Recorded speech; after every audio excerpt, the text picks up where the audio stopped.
of water, too scared of water. And I hope that one day you'll find me again. We can run to the top of the mountains. So if I took you back to the place where we first met, would you fall in love all over? Would you fall in love once all over again? So if I took you back to the moment you met me, would you smile like our first kiss? Would you remember when you fell in love with me?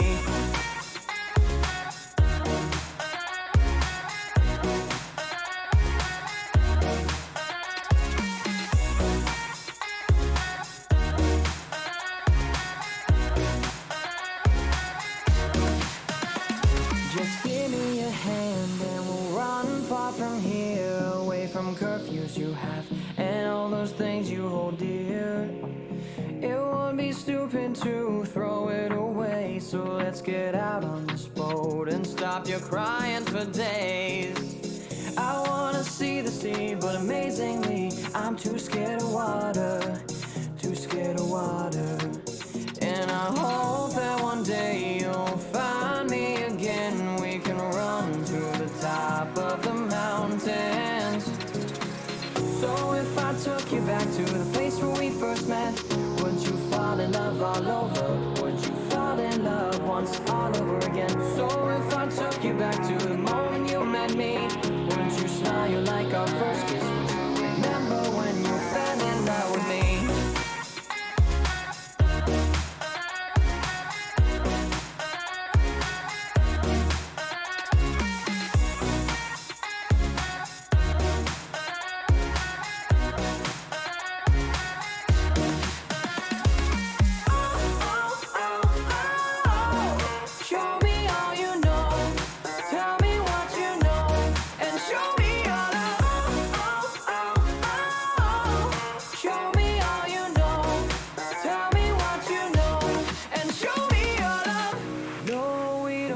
To go far, all we need is to try hard.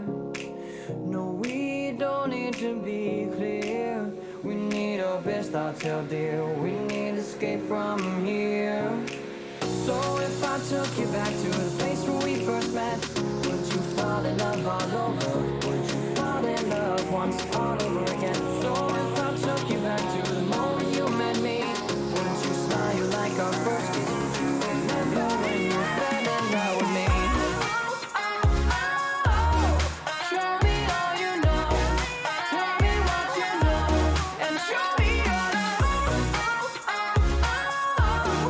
Show me all you know. Tell me what you know, and show me your love. Show me all you know. Tell me what you know, and show me your love.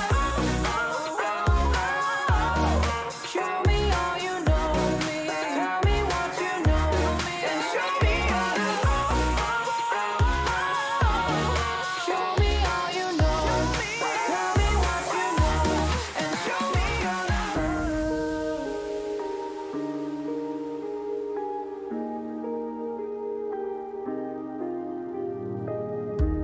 These manic thoughts won't go away. I hope you're thinking and feel the same. Your silhouette, it dissipates into the ceiling. I'm wide awake. Under the starlight, replay the memories that we made. I see the shape of your face. I don't wanna fade.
all around me.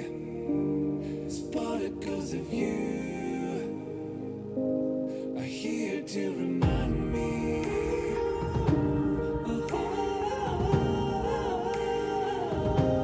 It's particles of you. It's particles of you.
me like a ghost, yeah. Ooh, yeah. Oh, yeah.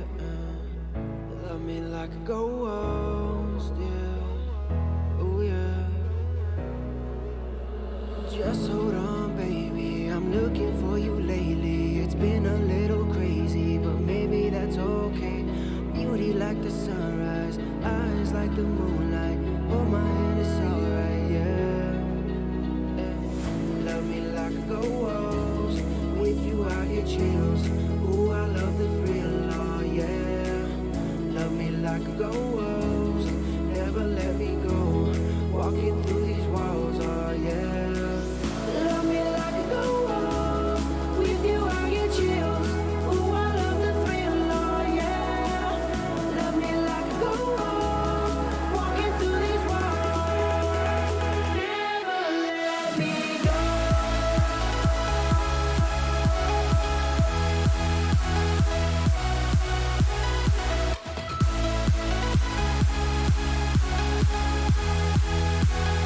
Never let me go.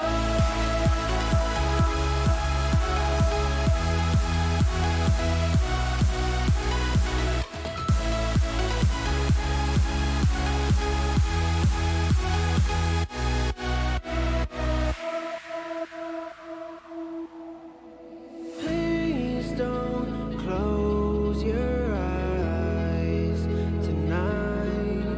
I need you by my side.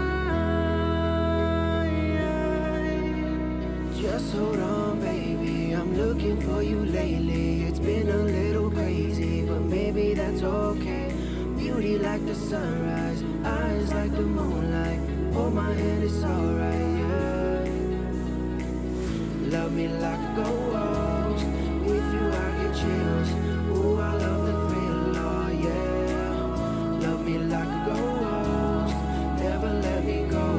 Walking through these walls, oh yeah. Love me like a ghost. With you, I get chills.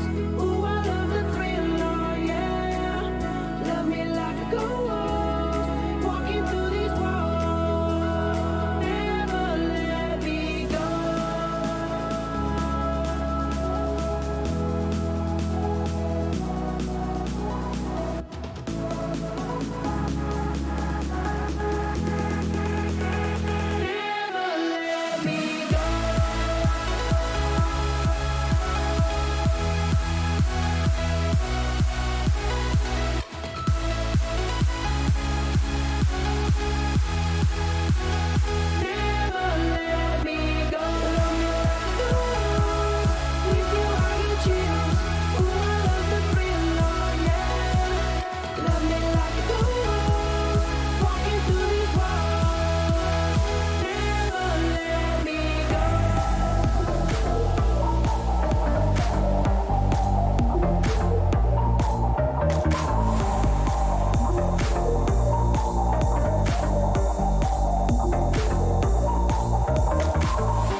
Good evening, esports fans. Big Hungry Phil and Yokai here for the first of the playoff weeks of Belong Arena Clash Overwatch. And for the first time in what feels like a long time, I don't have some convoluted bit to start this off with. So all that's left really is to wish you welcome and say, Yokai, how are things? Things are good, of course. A bit more of a normal introduction. I feel like we've become renowned for these bits. If it's a really like low key introduction and you've spent the whole time doing bits, is that really a normal introduction, or is this now the weird introduction? That's a very It's all getting a little bit meta, isn't it? Anyway, first week of playoffs is here. We've got 2 matches coming up. Why don't you break down what we've got happening for us? Yeah, so first matchup here is Pirates going Somebody up, that works on the sea. Yeah, some ocean type human. But yeah, the Pirates going up against the Smugglers here. And it's quite a large gap within matchups, talking in the playoff sense, of course. Smugglers sitting around 3.6 average SR range. Pirates are more respectable, if you will, 4.1-ish area. So, yeah, quite a gap, but remember, both these teams are now through to the playoffs, so, they're clearly here for a reason. Right, this is it's one of the strange effects of the way these teams are formed and the way the group stages work, is there isn't always a huge amount of I was going to say quality control, but that feels really mean. We have players coming from all walks of life and from all skill ranges, and so sometimes you end up with groups with one incredible standout team. Sometimes you end up with quite an average sort of spread across them. We try and balance it out as best we can, but it doesn't always work out, and so first round of playoffs can see a couple of wonky matchups happen. But there are also a lot of good matchups happening, specifically our second matchup of the day, Steelers against the Guardians. That is a matchup that I don't think anyone is going to want to miss. That's going to be a real good one. That sounds like a great matchup to watch, especially. It's going to be the third time on stream for the Steelers this time, and honestly, every time they've turned up, they have really turned up. They've been a really fun team to watch. Yeah, massively turning up every week we've seen them, and of course, going back to the Guardians, my personal favourite of the sides. Well, so I mean, this is almost a little bit of a derby. A lot of these players come from areas with a typical rivalry between each other, and it's quite an impassioned rivalry. So I expect coming into this we might see a lot of tactical crouching, some warm-up calisthenics on your enemy's corpse. Yeah, probably along those lines. At the very least. At the very least, along those lines. But first matchup, of course, is not that. It's going to be Smugglers and the Vikings. Not the Vikings. I've done it again. It's the Pirates. But yeah, they've been, both teams have looked very strong when we've seen it, specifically the Pirates, but we haven't actually seen the Smugglers. Well, this is, again, one of the unfortunate things. We've not had a chance to get any video footage of the Smugglers so far this season, so we don't really know what we're in for. Maybe we've looked at this and gone, 3.6, what are they doing here? Maybe they'll just absolutely turn up and smash it. Stranger things have happened. And we have seen some of the teams that have actually played against, so we do kind of know the style that maybe they opt for, based on who they've beaten, who they've lost to, and they are the second seed in their group, so they aren't quite the top, losing out to, I believe it was the Lionhearts. But overall, do not count them out despite their side disappointments. We've mentioned time and time again that this meta right now is very, very good for upsets. Indeed it is. But we can move on and have a look at the actual bracket for the playoffs. So here it is coming up on screen now. So the games this evening are Spartans and Saints. And for those Arena Clash historians among you, this is a replay of not last season, but the season before. The grand finals did see Spartans come in and take that top spot off the Saints. Pirates and Smugglers going to be the first match that we see streamed today. Smugglers, again, it's interesting because the Bristol teams have not historically shown up in the playoff brackets. Smugglers and Brawlers both historically not been particularly strong, so it's great that we finally see a Bristol up in the playoffs. Definitely, but looking at the other matchups in the group, we do also have the Lionhearts going up against the Vikings, who I'm apparently determined to say that we're watching today, but we're not. And then finally, of course, the Guardians and the Steelers, which we will see later on. So I think Vikings Lionhearts is going to be an interesting one, because Lionhearts and Smugglers between them, we don't think had a particularly difficult group, and that's not to cast too much aspersion on any of the teams in that group, but compared to a group that had Spartans, Saints, Steelers in it's a more relaxed group. And the Vikings that we saw in last week's group stages were a very interesting, very dynamic team.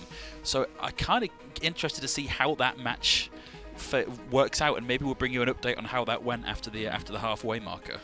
it will probably be fireworks. I imagine it's heading in the direction to be a classic out there. I see a lot of wrecking ball. We can move over now and have a look at who we've got playing this evening. And of course, those of you that have been watching for a while will recognise at the very least some of the names on the screen for the Pirates. Idwabu, of course, I have now been corrected. It's I Don't Want to Be You. Disclosure early. We've seen all these guys before. We know how they can perform and how they can play. It's Smugglers where we lack the critical info.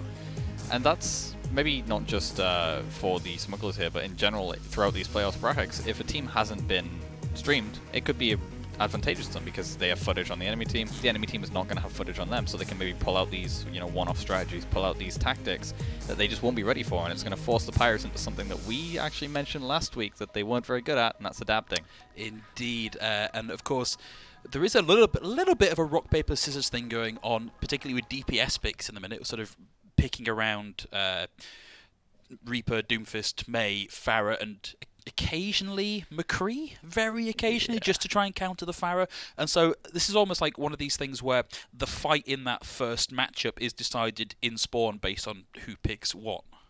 Yeah, and it comes to those situations where do you want to risk rolling out on something, a bit more out there, because if the enemy team does the same and it counters yours, you pretty much forfeited first capture, which is a huge part of control, especially heading into maps like we see today where they're so easy to just stall out the point. It makes me think a little bit of what we used to occasionally see here when we were in the GOATS meta, of teams coming out and realising, oh, okay, they're running this version of GOATS and we're running the opposite version, so we better run back to spawn and change to get that mirror matchup. Of course, GOATS no longer a threat. You can all rest easy, long done and dusted. We are going to be moving now into our first map for this evening. Going to be starting on Nepal, best of 3, control of the central space. And so far, both teams showing, honestly, fairly classic picks. Very classic picks, the only difference being Lucky Boy on that May right now. Of course, there's plenty of time to change up. And Arcadia, actually, hang on. Smugglers, what's this about? Smugglers looking to maybe go for a little bit more shield pressure, going back to that Reaper, but the McCree, as you mentioned, Phil, is coming out on the side of Smugglers. It's a really good read because we know that Lucky Boy is actually a very effective Pharah, and so the read there from Timbo Tembo is good. Unfortunately, doesn't look like it's going to work out for them this time. Yeah, that wall's going to be so hard for that McCree to get past. It is, and that's going to be Pirates taking early possession of the point. Smugglers again with an attempt at a read. Hasn't really worked out for them. Ooh, very nearly lost Rexy into the pit there. Able to stabilize, but the team split by the wall. Barnyard able to find Timbo Tembo. Rexy going down as well, and that is a lost team fight very early on. In fact, the point has only just unlocked. A great showing from the Pirates. They were very ready. They understood their own composition and the enemy composition. Now, Arcadia making an adaptation to the Pharah there, and Yavin going to also join him on the Mercy, but they were very, very prepared for their defensive style of composition there. They just rotated to the point and were perfectly prepared. Oh, that was a big rock. Rexy 2K falling very low, has to back out, wait for some of those cooldowns, some of that healing to come into position. But Pirates are playing very aggressively here. Another May wall to split them, but it's going to be Jaffa getting the early pick. Lucky Boy going down. Rexy looking for that damage, not quite able to find a target just yet. Throws in the standard fire again, not finding anything, but Pirates with a man down are now in trouble. It's going to be Carry Me Daddy in with the Coalescence, able to beam down a couple of targets. Rexy 2K is going to get the follow-up onto Nav, and it's Timbo Tembo able to get Steve down, and Timbo Tembo on a bit of a tear. Arcadia as well getting in on the action. Timbo Tembo very patiently waited out the kinetic grasp, and it's going to be Smugglers with a weird adaptation, but an adaptation that worked nicely.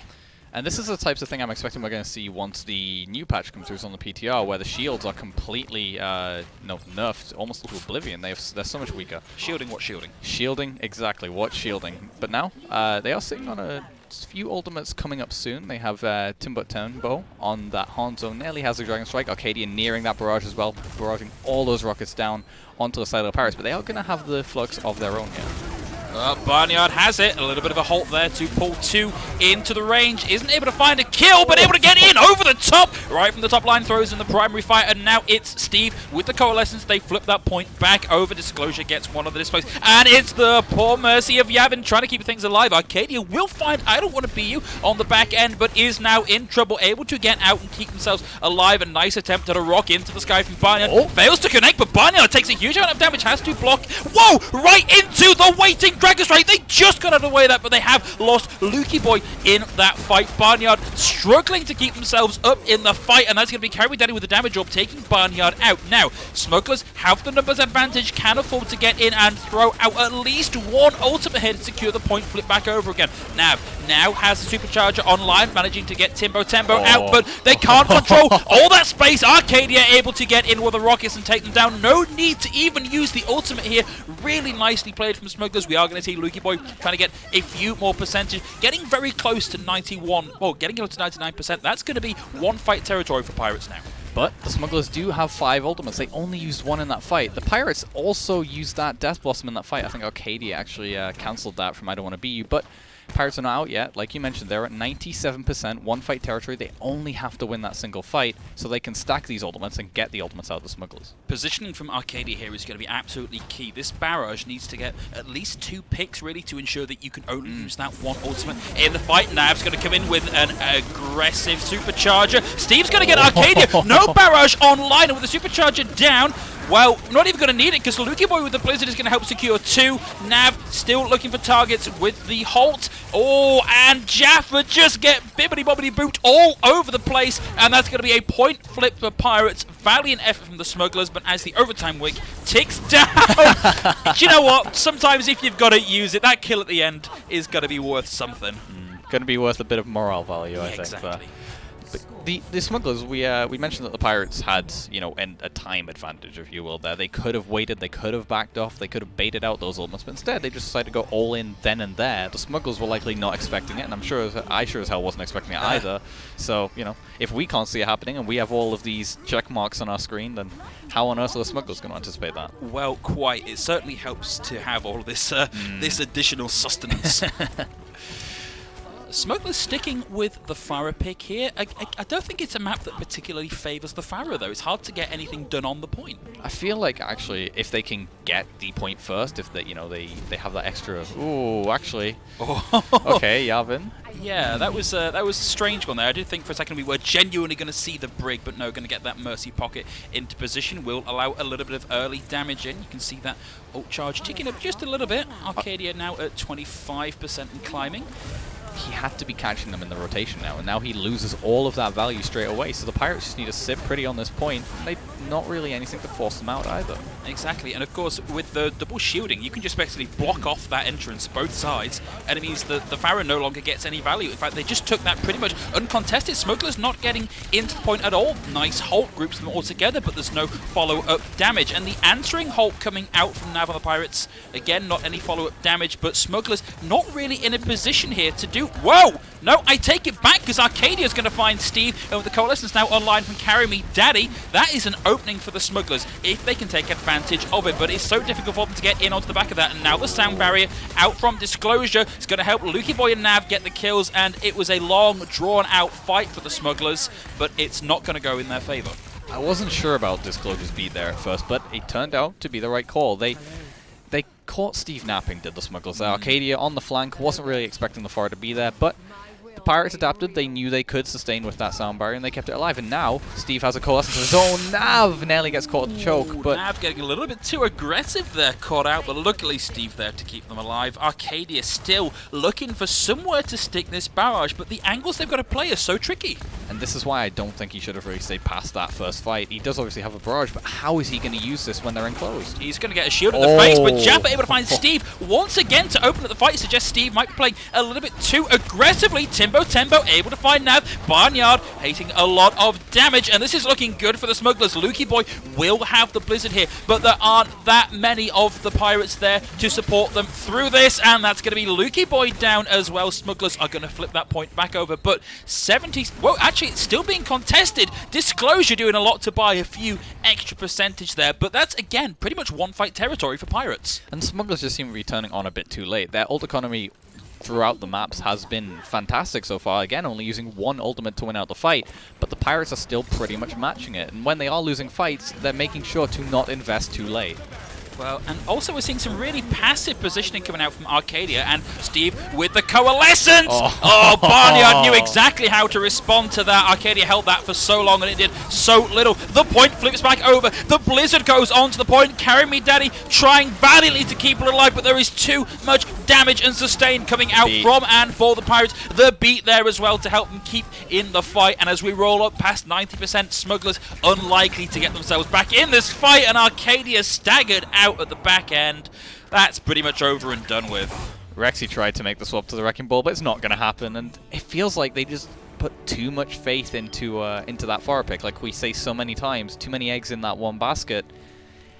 It didn't work out for them at all, and you know, if we can take something from that, this could be a sign that the Smugglers themselves, although they did have the tape on the Pirates, where the Pirates didn't have that same thing in regards to them, have they taken advantage of it and maybe thought of, you know, multiple angles they could approach, or have they simply tried to just take a single angle and the Pirates have spotted it? So one of the things that we spoke about last week when we saw the Pirates was that they seemed to be struggling a little bit to adapt to what the Vikings were doing to them. And at the minute we're seeing some strange, or maybe not strange, maybe some suboptimal picks coming out, particularly running that Pharah on that last map. And so they're not having to adapt. They know that they can just outplay this suboptimal composition. Yeah, they were ready for it. I don't know whether it's just they have a lot of experience playing as Pharah, because Pharah has been a very strong part of the meta this season of Arena Clash, but at the same time, maybe they just generally have those higher ranked players. They do have players like Surprise on there, who are incredibly high ranked players, some of the top in the league at the moment, but you know, that game sense doesn't, you know, it's definitely valuable, and I feel like that is showing right now. I feel like even though last week we did mention that they weren't very good at adapting, at the end of the series, they did start to turn it around, so maybe they've identified that that was an issue and finally approached it. Indeed, they did actually come out on top in that matchup, I think. It was only a week ago, but my memory's not so great. But, you know, so a failure to adapt really only works for so long, because you don't necessarily have to adapt the heroes you're playing. You just learn how to change your positioning and your aggression and your response to certain abilities and ultimates. And so, actually, their ability to adapt on that level, I think, actually might be pretty good. And it means that whilst they might not have had that the classic hit scan counter to a Pharah, they're able to do it just with, you know, the Moira coalescence that it gets generated so quickly just to beam down that Pharah from a distance, or throwing rocks at them if you're Sigma. It's generally looking really, really good from the Pirates. They employed the classic tactic for Pharah, which was traditionally with goats and things like that, where you tend to avoid her. Yeah. And if you win the ground battle, it's a 5v6, much easier to win than if you're trying to fight someone you can't even reach. You do typically have to have a very good Pharah, and one who is not afraid to play aggressively and close to sort of add that little bit more weight to the fight in order to make that work. Otherwise, as you say, you are in that 5v6, or if it's got a Mercy Pocket, 4v6 on the ground. So you've got to have a lot of faith that your Pharah can make it work. Especially considering the fact that it was Nepal Village, which is a great point if the Pharah is on defense, because they have to approach you. You have the endless open space that you can fire in. But on the offense, where you're having to push into that enclosed point, they can just stand out the way and, like I say, ignore the Pharah. And what is that Pharah going to do? Maybe shoot into shields, but that's not going to win you fights. But that's also what we saw when we saw the Smugglers actually flip that over and take the defensive positioning. They opted just to stand on the high ground above point, and it was incredibly passive. And really, you want your Pharah in on an off angle, somewhere hidden, ready to pop that barrage in the back where it can't really be avoided. Get a couple of picks and roll the team fight from there. It was very passive instead. Very, very passive, and especially when you need the barrage to be there early, like you say, and you usually don't want just the barrage there. You want to be hitting the front line as well, so that they can't just focus all resources to the Pharah, which is like what we saw there with the Sigma Shield going up. As opposed to that, force them to, you know, use these resources on other areas so that your Pharah can survive for longer. They didn't quite have that synergy with Arcadia, and as a result, Arcadia was focused down as easy as anything. They got no value. It's unfortunate. I have had word now that we have got our next map locked in. We're going to be going over to our Assault or 2CP map, and Smugglers have the choice here, and they have opted to go to Volskaya, which, if they're going to be running the Pharah here, I think is probably a lot more viable a pick, both on offense and defense. Especially on offense, on defense here, because you have that choke that you can fly above, whereas on control points it's a lot more down to, do you have control of the point first, which means you can't tend to make defense optimized strategies, whereas now you can choose what you run on defense, because obviously different rounds, different positions, all that stuff. I still feel like it's very easy for a team that have shown the level of play like the Pirates have to just work around that and just find angles through, especially with these rotations we've seen the Pirates take. They've just been able to get out of the firing line and into cover as quickly as possible, and especially, although we mentioned it's a very good choke on defense, it's also a map with a lot of cover for the offense on the rotations. It is. And Pirates look like we're going to be seeing a, well, pretty classic bunker defense. It feels weird to say this is a classic when you think of actually how little time we've had Baptiste in the game. But it's become such a strong strategy, the double shield, Baptiste. Interesting that we've got an Ana rather than a Mercy here. Could be good for the fact that the Smugglers are also likely going to have to stay clumped up here. They don't have a Lucio of their own. They're also running the Ana here, which could be a double-edged sword. It is. Well, it remains to be seen whether Arcadia can find the angles to get around all of the shielding to make this work. And you can see them rotate through the point, taking the right-hand path. Pirates set up with a lot of control of that far space. Needs to be careful there. Yavin just thinking about peeking I don't want to be you. Oh. Wow. Oh, well, Jaffa's going to get an early pick. Disclosure now down. That is a huge amount of the healing potential for this team. Down and out. Not to mention just the sheer utility that Ana has. Tembo looking for something there. Not quite able to find it. The wall comes up, stops the retreat, but Lukey Boy is going to fall down onto the ground now. And we have seen the first tick captured already. Pirates being very slow to get in and contest. But this Lukey Boy is going to get trapped. Wasn't able to deploy the wall and taken out. I don't want to be you. It's going to get the equalize with Rexy down, but with the with that May down, that's a little less angle control, and I don't want to be gets taken down. The barrage only finds the immortality. Nav taken down as well. This has actually been a very, very good push from the Smugglers. That defense from the Pirates just seemed to get picked apart. They played that perfectly. They identified that the Bastion was set up on that back right high ground, and they took the most direct, but at the same time most covered route to get there. They made their rotations, and like we mentioned, once you're in that cover, it's going to be hard for that Bastion to get line of sight again, because he doesn't want to be moving, and that's what they exploited there. Well, luckily for the Pirates, Smugglers not all that close to a lot of ultimates here, but Arcadia, right from downtown, is going to find Lukey Boy. They're in a 5v6. They can afford to get right in on this Barnyard, taking a huge amount of damage. They lose Nav as well. The Dragon comes out nice and early, and that is Smugglers, large and in charge on the point, ready to start taking that over. I don't want to be you somehow finds Arcadia.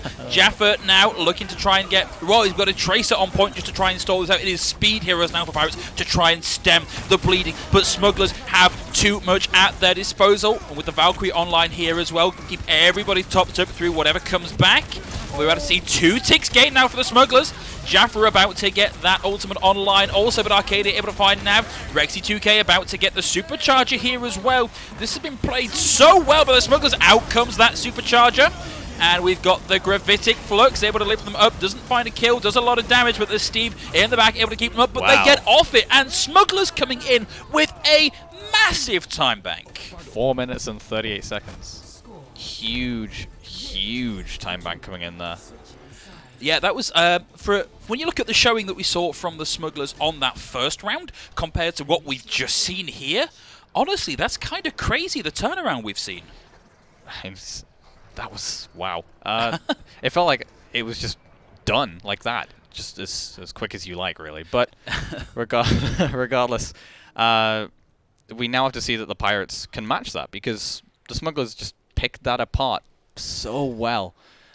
And the Pirates just didn't have time to set up. It almost feels like the Pirates maybe weren't that practiced in running that, and also maybe just a couple of very lucky's unfair, but, you know, very fortunate picks for the Smugglers meant that once you lose one bit of that particular setup, the whole thing falls over.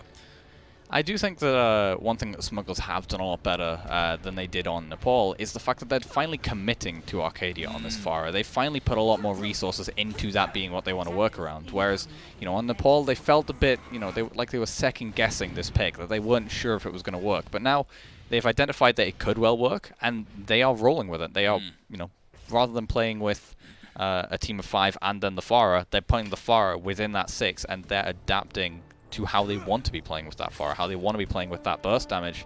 And now they've really put the Pirates on the back foot, especially with such a huge time bank that they've now ended up with. And of course, by having the Pharah and the Bastion on this defensive setup, you get a couple of different angles of threat onto the Pirates, who will be able to speed out of the way of some of it, but not all of it. As long as Smugglers can draw this out and make it very difficult to actually get any picks, they're in for a really good time here, and a huge amount of damage. Rexy 2K able to get the follow-up onto a lot of damage piled in by the Bastion means they lose Nav very early in the fight, and they're not going to want to press in without that main tank and shielding. And now they have to wait here for Rexy 2K to get back, for Nav to get back here.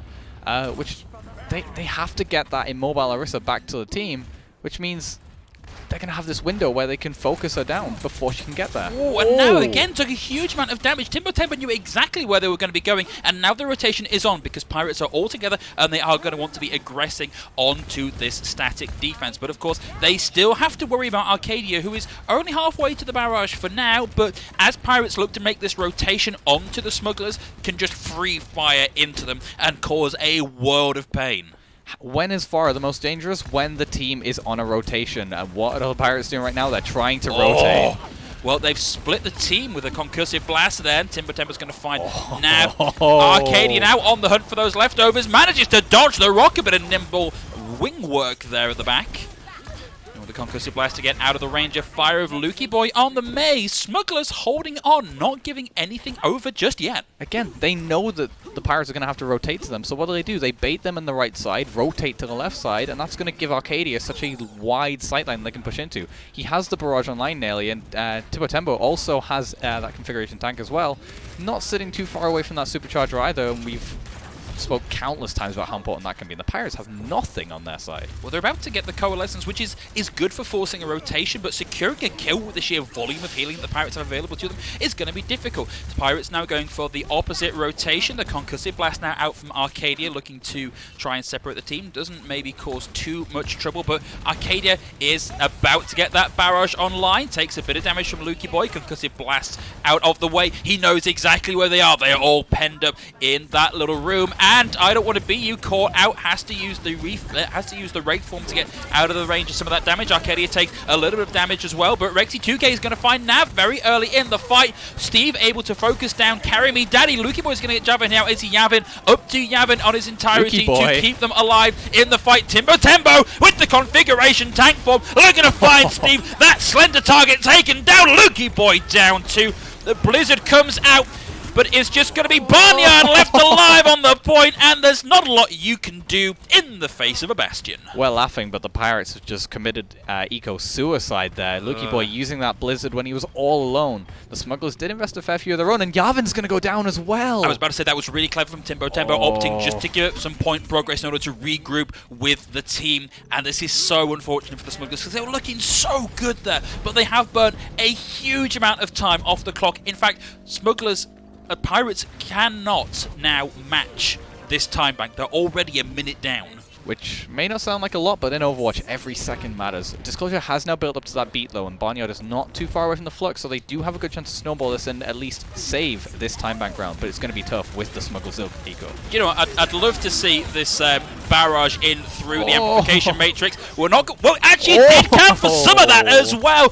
Wow, Smugglers did not stand a chance against all of that. And Smugglers are still going to have nearly three ultimates ready for this next fight. Pirates have a big hill to climb. But the Smugglers did use two, and the Pirates didn't actually use any in that fight, so they have a good chance here to get a better eco, and they haven't really been on the advantage in terms of eco throughout this match so far. So if they can maybe play a little bit patiently, not too patiently, they only have 3 minutes left, but they can build up plenty of ultimates in this time. Timbo Tembo's made a swap now, playing the Junkrats. Interesting. Very interesting. Going to put a lot more pressure onto Nav's shield here, which he's already had a fair amount of trouble with because of Arcadia. But the Smugglers are also sitting on those ultimates as well. They likely want to use them in this fight. Timber Tembo's ultimate is going to be a very, very quick charge here, but Lukey Boy's able to find Carry Me Daddy very early on. Timbo Tembo didn't find anything with the first mine or the second. Beat's going to come out from the Pirates. Timbo Tembo finds out, I don't want to be you. Disclosure going down. Steve doing what they can to try and focus down targets. Oh, that's looking really good now for the Pirates. Smugglers completely knocked out of the park by that offense. Nav's able to come back in and take down Carry Me Daddy. It's a team kill. Very little chance of a recontest here from the Smugglers, but they do have more than double the time bank of the Pirates. More than double indeed. That's a lot more time. 2 minutes and 20-ish, 30-ish actually, because it's on the higher end of the 30s. But the Pirates have broken it, and for a while it seemed like they weren't going to break that first point defense, but the second point, they took maybe 1 or 2 fights, build up a few ultimates, and just overwhelmed the Smugglers, who it does feel like when they've been playing aggressively, when they've been playing proactively, they've been doing a lot better, and when they were put on the back foot there, forced to react to what the Pirates were doing, they didn't quite have as much fun there.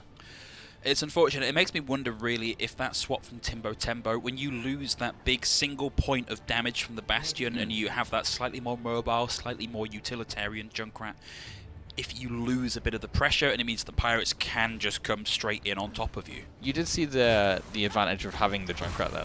The trap was pretty much on top of the Orisa, very nearly prevented that aggression there. They nearly backed off, but they decided to keep pushing it. And I agree, because the Bastion is such a key part of this composition. He's pretty much the anchor of this team, both figuratively and literally. But once you make that swap, you swap up to a Junkrat, you don't quite have the same amount of pressure. Even though those mines can be very unpredictable, they don't quite hurt as much as a Gatling gun firing straight at your team. This is true, although I wouldn't want a concussive mine to the face either Yeah. if I could avoid it. Now, Smugglers are running what they ran on their previous defense, and Pirates really struggled to get past it. So I'm looking to see some sort of adaptation from the Pirates, because right now they can't afford this slow pace. Especially considering that Arcadia is just putting down so much damage, building these barrages up very quickly during these rotations. And you see it again. They're going to have another chance for Arcadia to farm this barrage, because again, they're taking this longer rotation.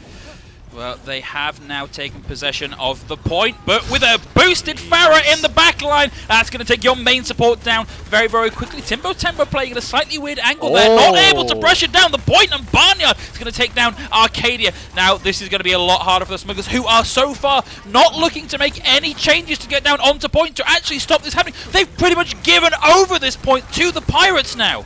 Immortality Field now down on point, but Lukey Boy able to get in and just freeze targets willy-nilly. The follow-up is there. The focus fire, so good to capitalize on the frozen targets, means that Rexy 2K is going to go down, and that massive time bank that the Smugglers had, so far not really going to work out for them here.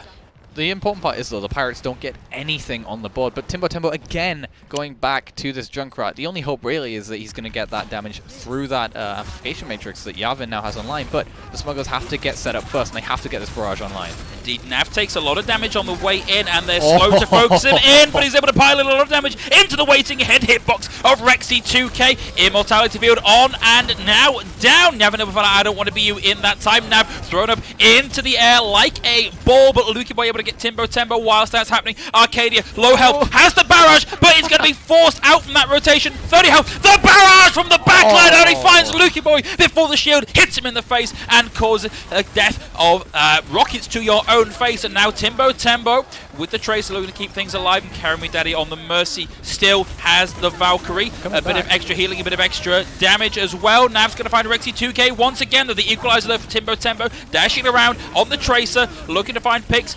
Not able to find anything just yet, but wow, I don't want to be you. Finds two for that, but the fight is so traded. The Smugglers look like they might just be able to stabilize here. In fact, it is just going to be Steve on the point. 19 seconds left to go on the clock. Barnyard is going to be coming back in on the Wrecking Ball to try and keep this alive that little bit longer. Good call from the Smugglers to actually go for more stall-like heroes rather than just going for pure speed. You do see Rexy stuck with Orisa. Barnyard! And it doesn't look like they're going to even get to the point. Oh, maybe, yeah. Oh, no! Beautiful wall comes out, but just able to tag in the last second. Lukey Boy will commit the Blizzard as well. Barnyard with the rotation around the side. Beautiful focus is going to help Jaffa get taken out. Steve finds Yavin, and Barnyard, causing chaos in the middle of it all, is just going to stop them getting that little bit more focus. And now it is just going to be Rexy 2K and Carry Me Daddy trying to keep this alive with a bit of help from Timbo. Barnyard takes a huge amount of damage, gets the adaptive shield just at the last second, and Disclosure with the Sandberry helps keep him in the fight. It looked like it was all done and dusted for the Pirates here, but they might just be able to stall this out.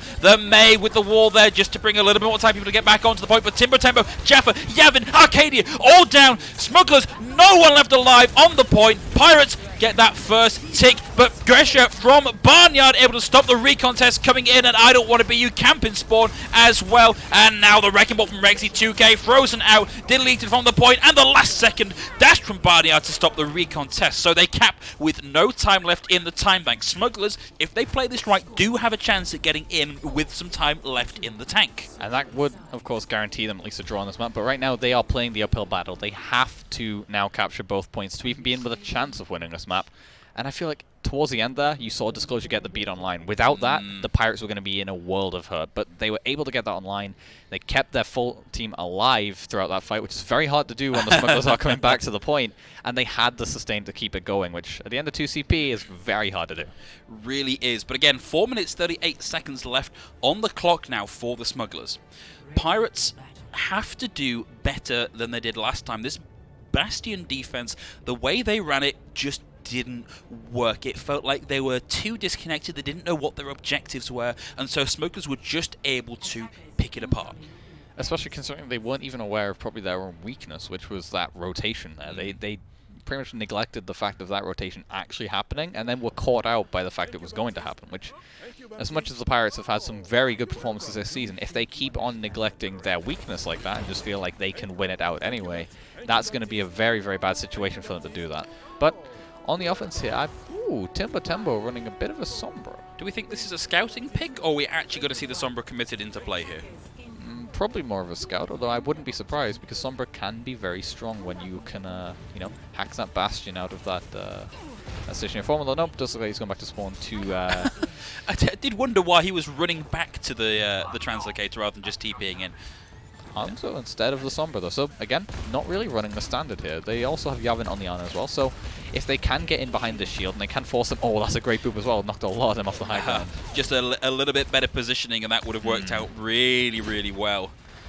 But so far, quite passive from the Smugglers, although a nice rocket there does a lot of damage to I Don't Want to Be You. They lose Disclosure, who of course cannot res themselves. I Don't Want to Be You takes a rock to the face, but the Immortality Field is up. Arcade is able to get the Immortality Field, but Lukey Boy with great presence of mind able to take them down. Carry with that, he brings Arcadia back into the fight, and now it is I Don't Want to Be You, the one-man army, trying to keep the force alive through that, but Arcadia round the back, able to rain the rockets in. This looks like a one-team fight for the Smugglers. That was a great pick, a nice boop onto Lukey Boy as well, and this should really be reset timing for the Pirates right now, because there could be some stagger kills, although maybe not so much after the recent changes, but regardless, that's some great ult charge for Arcadia. Gets the barrage online in one fight, and you see why they've been running Asana. Very risky pick, but at the same time, if you can get in behind that shield, get that nade in there, you can cut off all possible healing for the enemy. It's honestly one of the most powerful abilities in the game, and it's a shame that the amount of shielding that we have in the game has stopped us seeing it played quite so much. Definitely, but Arcadia, like we mentioned, does have the barrage online, but he is going to have to get in behind to really get some value out of that. But maybe paired with that that nano boost, Carry Me Daddy nearly dropping there. Wow. If you ever can get that nano boost online quickly, this could be a great tool to win out the fight and get that time bank, keep that time bank. Yeah, but look at the angles Arcadia is trying to play here. They lose Rexy 2K very early on in the fight. If you're the Smugglers here, you maybe don't want to give over too much ult charge, although Jaffa still keeping in the fight, and the...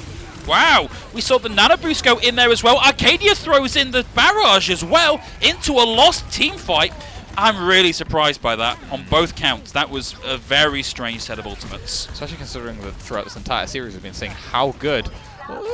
Just okay. Disclosure there. Okay, Arcadia getting Disclosure on the back end. Unfortunately sniped out again by Lukey Boy. As I was saying though, we've said so many times that the Smugglers have actually been very good from an economical standpoint, but right there it just felt uncharacteristic, if you will, and we do see the res going through onto Arcadia there, so no real delay there.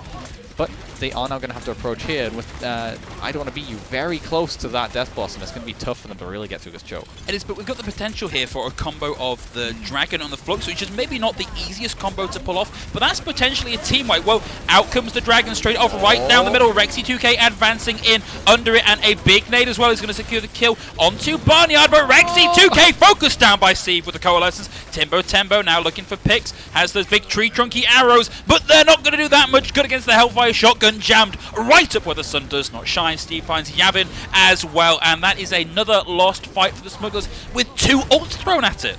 Where did I Don't Want to Be use Death Blossom go there? I didn't even hear it used. Apparently he used it there though, but regardless, Disclosure is also now sitting on the beat, so even though they maybe didn't get so much value, they did still win out the fight. They haven't given up a tick yet, and they're now starting to come up on some very good defensive ultimates. And they've got the Blizzard, they've got the Flux, they've got the beat. It's, yeah, this is going to be really hard for the Smugglers now.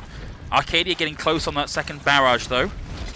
Ooh, Nav played really aggressively this game, almost always in front of the shield, takes a huge amount of damage.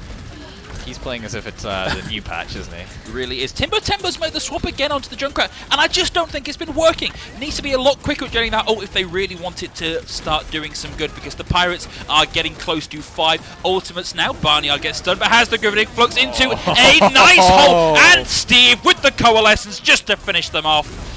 Really beautifully played. Now we've got 1 minute left to go on the clock, and only 1 ultimate on the board now for the Smugglers. They need to do something pretty heroic here if they want to take this to another round. They have to get back to this point before any of that happens. Arcadia is the only ultimate on the board. Hello, I don't want to be you. What are you doing over here, buddy? He'll get out. Yeah, there we go. He's fine. But he's got a Wraithful. Yavin approaching that Coalescence. Rexy approaching that Supercharger, but it's not good enough. They need it now, especially considering the Pirates now have that Blizzard and the Beat to lock down the point and the Supercharger just for good measure once they get onto that point. See, right now, if I was carrying Daddy, I would be boosting Timbo Tembo, because that Riptire is going to be so good just for baiting out something like the Sound Barrier. But it's an early Blizzard out from Lukey Boy. I don't want to be you. Finds Timbo Tembo, and with all those juicy frozen targets left on the point, well, why not have a field day? Arcadia still has the barrage, but with less than 8 seconds left to go on the clock and a failed concussive blast at the back end there, it's going to be very hard for anyone to even touch and keep them going.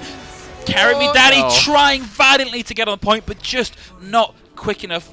It's a shame. Smugglers looked like they were about to have that a couple of times, but maybe just threw too many ultimates at it at a time. I feel like it's been this story all season long with these underdog teams, if you will. They've come so close, they've had such good showings, but when it comes to actually getting it done and just finishing off the map, they haven't quite been able to do it, and they've fallen to the pressure that they've been put under after you put the Pirates with the back against the wall. However that, me going back to my my statements again. Yeah, your Yokai no speak so good. Yeah. I just wanted to point out from Steve there, I like that he knew exactly what his job there was with the Coalescence. Was like, well, we don't actually have a direct counter to the Pharos. I am just going to fire that Coalescence at her until she dies. Because, of course, even with the Mercy Pocket, you're doing more damage than the Mercy can heal. And that pressure is usually enough to put them off. Make sure they can't really do what they want for free. They're going to have to consider, where am I going to be taking damage from? How much am I going to have to be healed? And can my Mercy keep up with that healing while I'm also being damage boosted to get that extra damage down? So that pressure just causes so much doubt. And, some of the maybe less able Phars in our league will struggle once they're put into that doubt. And it's only the top Phars that can really deal with that pressure well. Arcadia did have a really good showing on this map, though. Particularly, I think we were maybe a little bit unkind to them on our early control map. But again, it was a strange pick for a strange map. Not the most ideal thing, but actually, paired with that Bastion bunker, they were doing such a good job of just always being a threat at the off angle, like constantly on the swivel to make sure that they were always sort of between themselves, the Bastion, and the approaching enemy. So I think again, really, really well played by Arcadia. It's just a shame that there was maybe a little bit too much aggression, a little bit too keen to throw away an ultimate because it's a bit of a Hail Mary, you think it might work. Yeah. I think a little more discipline from the Smugglers could see them take this next map. They could well take the next map, but I do feel that they have to, maybe start branching out a bit. They've put a lot into this far, and although it has worked on occasion, the Pirates have now pretty much downloaded it, I would probably guess. So, considering that now we're heading to our hybrid map, and as we've just been told it is going to be King's Row, picked by the Smugglers, Arcadia is not going to have a good time with that Skybox. No. And I feel like he's going to have to start making these swaps onto maybe a more meta hero, because we've seen the Pirates, they like to play a little bit outside the meta, just on the edge of it. So if you can maybe go to that meta composition and match them on that, which is going to be, probably your best bet at this stage, considering we've seen what they have lined up for these off-meta picks. So one of the other conversations that we occasionally have about these underdog teams is not having a specific hero. Yeah. So far we haven't seen a Doomfist coming out. In fact, we haven't seen much Doomfist all game, in point of fact. But specifically, we haven't seen a Doomfist coming out from the Smugglers. And that pure pick potential, that ability to disrupt, get in, get out again, having gotten a kill, is the sort of thing that really turns Teamfight around. But if you don't have that to fall back on, then you have to be relying on these less meta picks like the Pharah. Although, to call Pharah non-meta is maybe a bit of a misnomer. She's certainly on a lot of maps less strong than the Doomfist, who seems to fit pretty much everywhere at the minute. And so this might be what we're running into here, is just that the Smugglers don't have anybody with that hero in their pool. And it is a tale of two sides here, because you have the side of the Pirates, who we know very well that Lukey Boy is just a very, very strong Doomfist. He's pulled it out on occasion, and I feel like on their side, it's more down to choice. They haven't been forced into the Doomfist. They enjoy running the Mei. They think it's a better look for them. I would actually have to agree with that as well. So, whereas you look at the side of the Smugglers, right now, our best option is just to guess that they don't have that Doomfist player, like you say, and even to a Reaper as well, to the extent. We haven't seen Timber 10 pull out the Reaper either. So that's true. Yeah, neither of them have been shown so far, especially considering how strong both of them are with these shields in play. It's going to be really tough heading into King's Row specifically if they don't have either of those heroes in their repertoire. Okay, so how do you rate King's Row as a map for running a Junkrat? It's an interesting one, because there's a lot of tight corridors which you tend to associate with the Junkrat, but at the same time, if you're firing into the shield, what's the point? You need to be getting through the shield, which is what, we see the Doomfist, we see the Reaper doing so well. The Pharah gets up and around it, so I think Junkrat is probably the worst pick out of the DPS potential we have here. Well, we're not seeing... We're not going to be seeing a Junkrat here from the Smugglers on the offense, but... sorry, on the defense. Pirates running something a little bit weird here. You ever love Soldier? Then never mind that. I don't want to be you swapping back over. Of course, we weren't going to see the Soldier. Steve running the Arna here as well. So, that's a good wall on the defense though. Yeah, nice. Funnels them in. Timber's fine now, but Rexy 2K caught out by Lukey Boy. We were talking before about what a good Doomfist they are. Really putting that into practice now. But Arcadia now playing the Mei finds I don't want to be you. And that looks like that might be a hold, at least for now, for the Pirates. Although Barnyard looking to get in, find a lot of charge up at 88 here. Nice passing bubble onto Lukey Boy, almost casual over the shoulder there. And they can afford to keep being aggressive here. Lukey Boy's going to find Timbo. Barnyard lobs one in and finds Yavin. And that's going to be, well, pretty hard to come back from. It's a nice wall out from Arcadia, but it's not going to stop them for long, because Barnyard with the charge is going to find Jaffa. And that is push and done for the Pirates. Barnyard, the king of the fadeaway snipes there, getting two throughout that fight. Just random right clicks into the backline, getting that charge going and showing how much damage Azoria can do. Nearly catching Timbo Tembo on the exit there. Not quite though, but he is close to that Graviton. As a Zarya player myself, I love how much more of a threat you are towards a Reaper than he used to be. Well, the Nano Boost goes in, and it's onto Barnyard, who is at full charge already, but he's going to carry me, Daddy, and Jaffa able to get two. Barnyard wants to commit the Graviton, isn't able to find any damage through it just yet. That all went into the waiting shield of Rexy 2K. Tembo's going to find I don't want to be you, and that might be a hold now for the Smugglers. There was 3 down when they used that Graviton and the Nano Boost. That was very, very poor awareness and old economy moves there. Just a bit of cleanup here for Arcadia on the Mei, with a pick that we haven't actually seen him play so far. So it's so good to see Reinhardt Zarya played again. And Smugglers, I actually think Smugglers have the better comp here with the Mei to slow things down and provide a little bit of additional synergy with Timbo. Well, out comes the Meteor Strike looking for a target. Carry Me Daddy takes a little bit of damage. What it'll be Jaffa and Yavin. Lukey Boy has shields but has to get out of town. Too much damage coming their way. Disclosure looking to try and find a sleeping Timbo, but Timbo able to get out of the way as well. Smugglers now holding on, but I don't want to be you is in the back line. Oh, we saw a drop down there for Timbo themselves. And, beautiful boop secures only one onto that. And with the strike as well, we're going to see Nav forced out because it is Smugglers on a tear with the sound barrier aggressively to get in and try and get these kills. At the back, Nav overcommits. Rexy 2K overcommits, taken out by Nav, but Timbo able to punish that and take Nav out of the fight, and Timbo still holding on to the Death Blossom. I love this from the Smugglers, though. They've identified that this is such a good position to hold. They can't keep holding it, though, because backing off. Because they've lost Rexy. They can't actually hold it anymore. But for so long, they burned so much time off this clock just from identifying what was a good position there. Oh, Jaffa is playing very aggressively. Just that last second little peek there to try and get them in. Jaffa looking to get back, but now we've got Rexy 2K back in the fray. But that is a fatty shatty of the highest order. Lukey Boy and Nav cleaning up now. Rexy 2K taken down, and the Nano Boost now also committed over onto I Don't Want to Be You, but not a huge amount of value out of that ultimate. I do love myself a good Zarya, a good aggressive Zarya, should I say that. And Barnyard has been a shining example of that right now. He's been just straight in the Smuggler's face the whole time, not giving them any chance to move.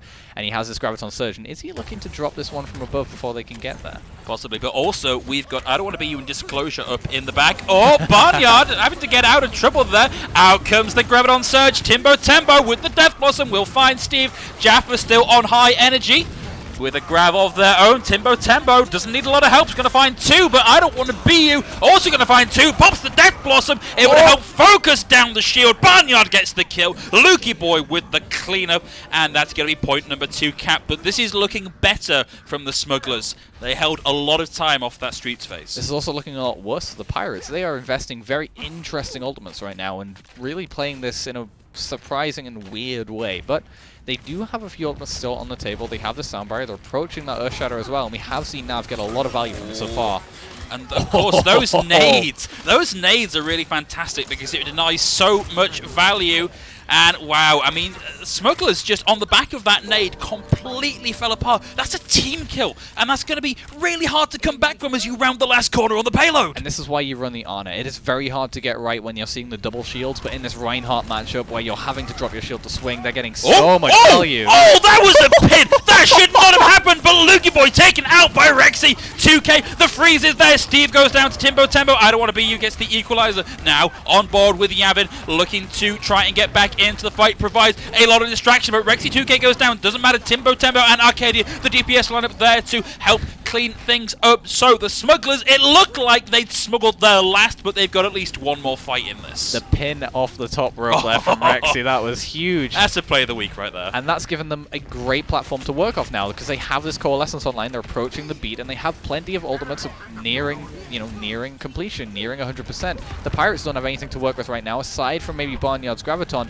but they can definitely work with this, especially if Yavin can get the beat online. But honestly, the Graviton Surge, the Nano Boost, well, Lukey Boy going to take Yavin down, and so close to having that beat online as well. Out comes the Graviton Surge. Carry Me Daddy doing what they can to keep this alive, has to fade out. I Don't Want to Be You with the double. Carry Me Daddy taken out as well. The shatter there just to put a coda on this. And we might see that last second context. It was a nice boot from Yavin, who gets the beat off, but gets pinned and taken away from the point, and that's going to be closing time. Pirates complete the map. Smugglers, I thought, looked really good in that, and I can't wait to see what they do on their offensive round. It felt like they were going very, very strong fight, then suddenly just having 2 weak fights. And it felt like they were going back and forth of, how strong they were showing. Later in the map, they definitely had a good performance, and even earlier in the map, they were looking very strong at that first choke point, but in that middle phase, they seem to just collapse a bit under the pressure of Steve's Ana. Speaking of which, I do hope we see more Ana. I'm really enjoying seeing that Ana right now. I was before we actually saw that nade hit, I was looking at the lineup and going, do we want to talk about the fact that Pirates aren't running that Moira with the bulk healing, and then that nade hits, and suddenly your Moira does nothing at all for 5 seconds? Especially considering that Ana does, like you say, have the nade, not just for the anti-healing, but also because it will, I believe, double the amount of healing that you actually put onto your teammates as well. So even though Moira will do probably more overall healing, if you need to keep one specific target alive, which in this situation you tend to need to keep your Reinhardt alive, that's going to be very, very good to run the Ana rather than the generalized, more area of effect healing that is Moira.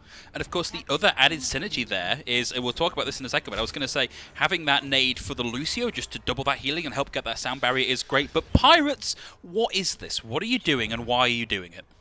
Well, you mentioned the Lucio. The Pirates are not going to run the Lucio. Nope, don't need one. They don't want your Lucio. Nope. They want Zen. They want the Zenyatta with the extra damage. I've been playing a lot of ladder recently where people pick Soldier, and every time it makes me cringe because it's Soldier.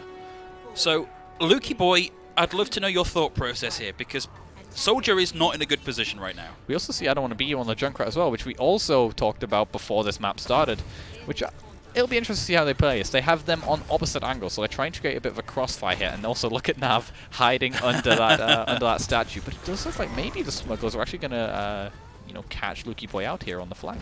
Possibly. A little bit, let's see, our observer currently looking to try and figure out where the Smugglers are, I think.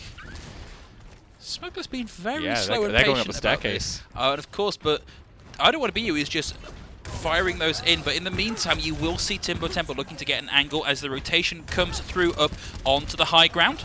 Lukey Boy running around taking a lot more angle control, but Pirates have for now been forced off the point. Smugglers have the high ground. Disclosure just throwing in charge shots. Oh. Well, with the Discord, that's going to help. Rexy 2K goes down, but Timbo Tempo able to get the equalizer. Disclosure now being pressured. It's Lucio versus Zen. Zen's going to come out on top. Arcadia will get a little bit of a follow-up there. Lukey Boy kind of making this work. Lukey Boy making this work using the off angles like we mentioned. Oh, Arcadia! Staggered out, and the Helix rocket. Wow. Oh, yeah, a bit of calisthenics. There we go. Got to keep those calves warm. On the point. Wow.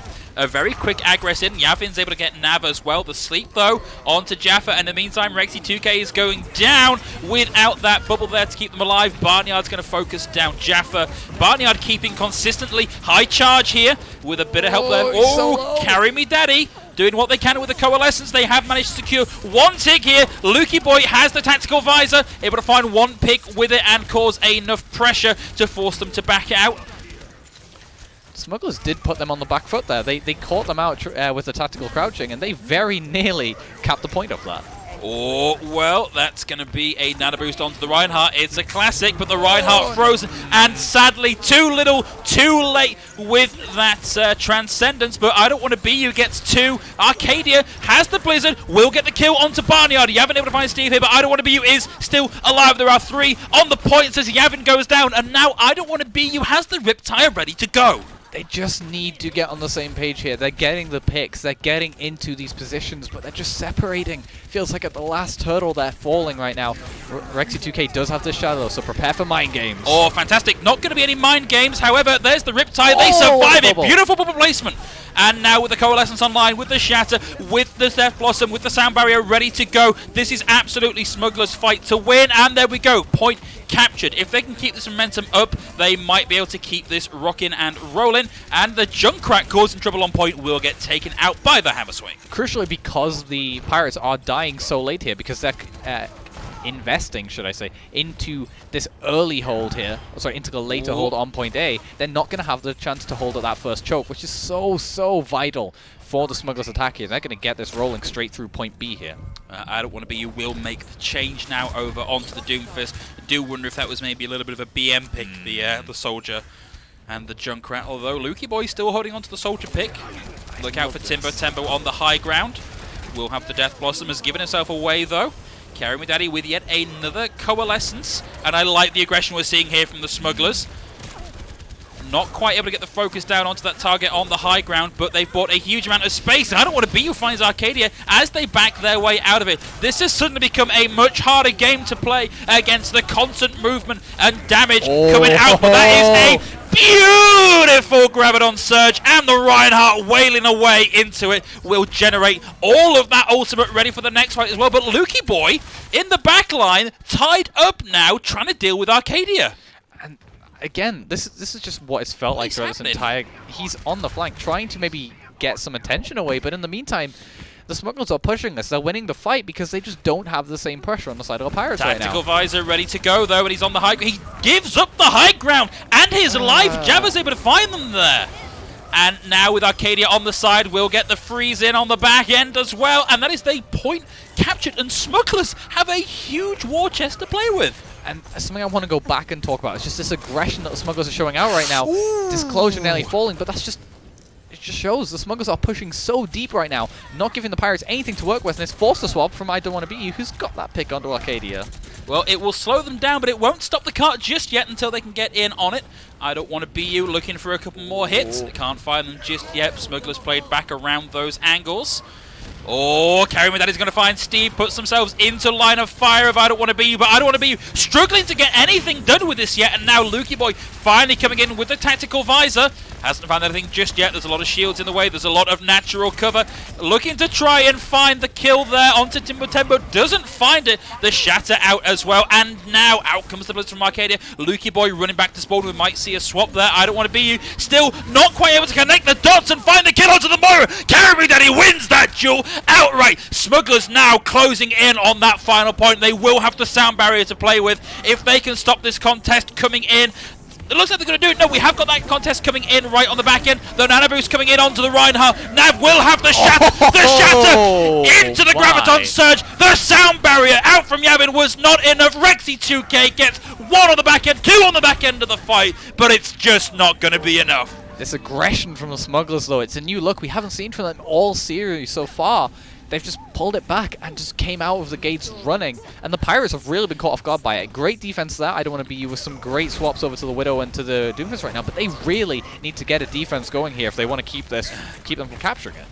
Indeed, Smugglers will have the Coalescence ready to open up the fight and buy a bit of aggression now, but that's going to be Rexy 2K slept on the floor. The Graviton Surge is going to get rid of Nav, and the Death Blaster from Timbo Tembo wraps up 3. Jaffa finds I don't want to be you. Lucky Boy goes down. It's the team kill, and Smugglers complete the map. Nav could not do anything there. He was just overwhelmed by the pressure that the Smugglers were putting on him, just straight onto him. Speed boosting straight in, not allowing him even a second to react. And that was a great Death Blossom to follow up, but that was all made from that aggression.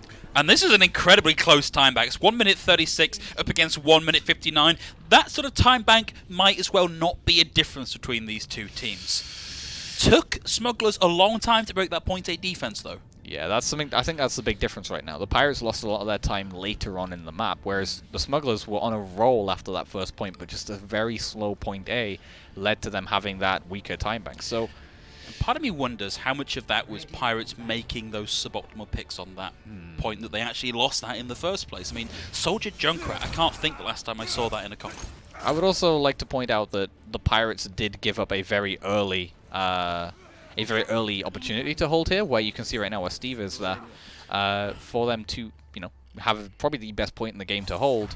But looking at the Pirates right now, I was going to say, because I could see Phil reacting to it as well, there was a hog on the field from Nav there, no main tank. But and honestly, I, given what we saw in the last round, would not put it past them. Yeah, it seems like it would be a characteristic move right now for them. But yeah, pretty standard stuff on defense here. And the Smugglers opting, I'm guessing they're not going to stick with the Winston? Winston would be maybe just a little bit of a... No, the bubble's down already. Yeah, swapping over onto the Reinhardt already. An attempt was made. Arcadia looking for a pick. I sort of expected, that's what I was expecting. 1 and done back onto the Mei. Needs to hurry up and get them back into the mix. Of course, that Mei there, vital making this work. But look at that aggression from Rexy 2K. Carry me daddy down, and it was good aggression, but it was very quickly punished. But they will get half of their ultimate in that time. And beautiful last-second wall out from Arcadia is going to stop any last staggers as well. But boy, Pirates are playing aggressively now. We've seen so many teams attempt the Reinhardt into the double shield, and finally we're seeing a team play it correctly. It's a faster-paced composition. You need to be straight in there because you will not win that shield battle. I just think Rexy 2K has just shouted, go, go, go, go, this entire time. But they took a lot of damage into the shield. They're now on the point, get stunned out by the rock. The barrier there to keep them alive, but it's just too much, too fast. Timbo gets 1, but that's kind of it. At least they get the Coalescence out of them. They have got the Coalescence out of them. We have given them credit. The Smugglers have been very good at the economical game. Rexy very close to Earthshatter, but on the other side, Nav even closer to that Supercharger, and Disclosure not so far off that sound barrier either. Well, look, here's what we need. Carry My Daddy with the Coalescence, gets Rexy 2K into them for the swing, gets the Shatter, gets it done. But there we go, Shatter online, ready to go. Needs to be quick because I don't want to be used up in the face. The Shatter is faded out of a Disclosure to find a Rexy 2K. I don't want to be used, just get focused down, but now Nav with the Supercharger is going to make this very difficult. Oh, Jaffa! Jaffa with the double. Carry Me Daddy helping out a lot here. We're going full DPS. Moira trying to get those kills. Finding the Sigma. Finding the Moira. The sound barrier out now. And that's going to be... I mean, honestly, I can't see the Pirates coming back from this as Yavin gets rid of Nav. Carry Me Daddy focus down, though. Steve is still alive. How have they not taken them out yet? How have they allowed this recontest to happen? Out comes the sound barrier. Steve still alive, still causing trouble. I don't want to be you. Has the Death Blossom, and it's not going to be enough because Jaffa and Timbo are there to clean up. And Jimbo with the high charge Zarya is going to help round things out, and we are going to see that point capped, but we are now in overtime. They cannot leave the payload. They cannot leave the payload, but the Smugglers also invested a lot of their major tools for keeping the payload moving in that last fight because the Pirates were so determined to not lose that point A. They did end up losing it, but they got a lot of resources out at the same time. Only the Blizzard on the side of the Smugglers, and there is a lot more to play with for the Pirates. And of course, Barnyard with the Flux can just completely invalidate all of this.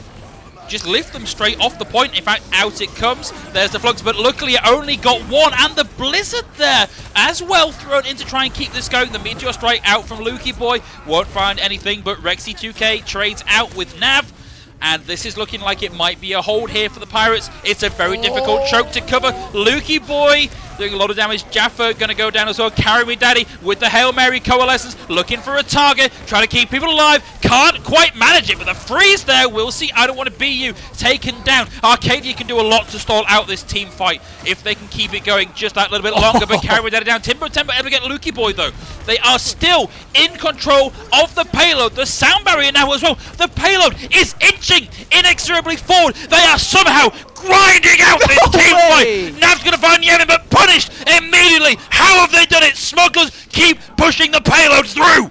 They somehow used that Blizzard as almost a defensive ultimate for the Flux, and they nearly have another one. They have the Shatter online, they're going to have the Death Blossom near enough. Disclosure nearing the beat, but the Pirates have blown their chance. The Smugglers have been so smart about their ultimates, and somehow they kept that payload moving there. This is honestly so impressive, and it just felt like the Smugglers all shouting, no, you're not having this payload for the entirety of that team fight. And honestly, they're getting that little bit closer to actually getting this in position to take point two. The Shatter here from Rexy2K needs to be a big fight-winning ultimate. The Shatter came up first from Nav. Disclosure now with the sound barrier. The Shatter didn't actually kill anybody, and Timbo with the Death Blossom will find two. Yevon gets now if they lose. Carry Me Daddy. Barnyard with the Flux able to find Yevon. No supports left online, but Barnyard frozen down. Huge amount of damage thrown into them. They take themselves out with the rock. Arcadia still alive on the point. Steve doing what they can to keep this going, but Disclosure getting two on the back end as well, and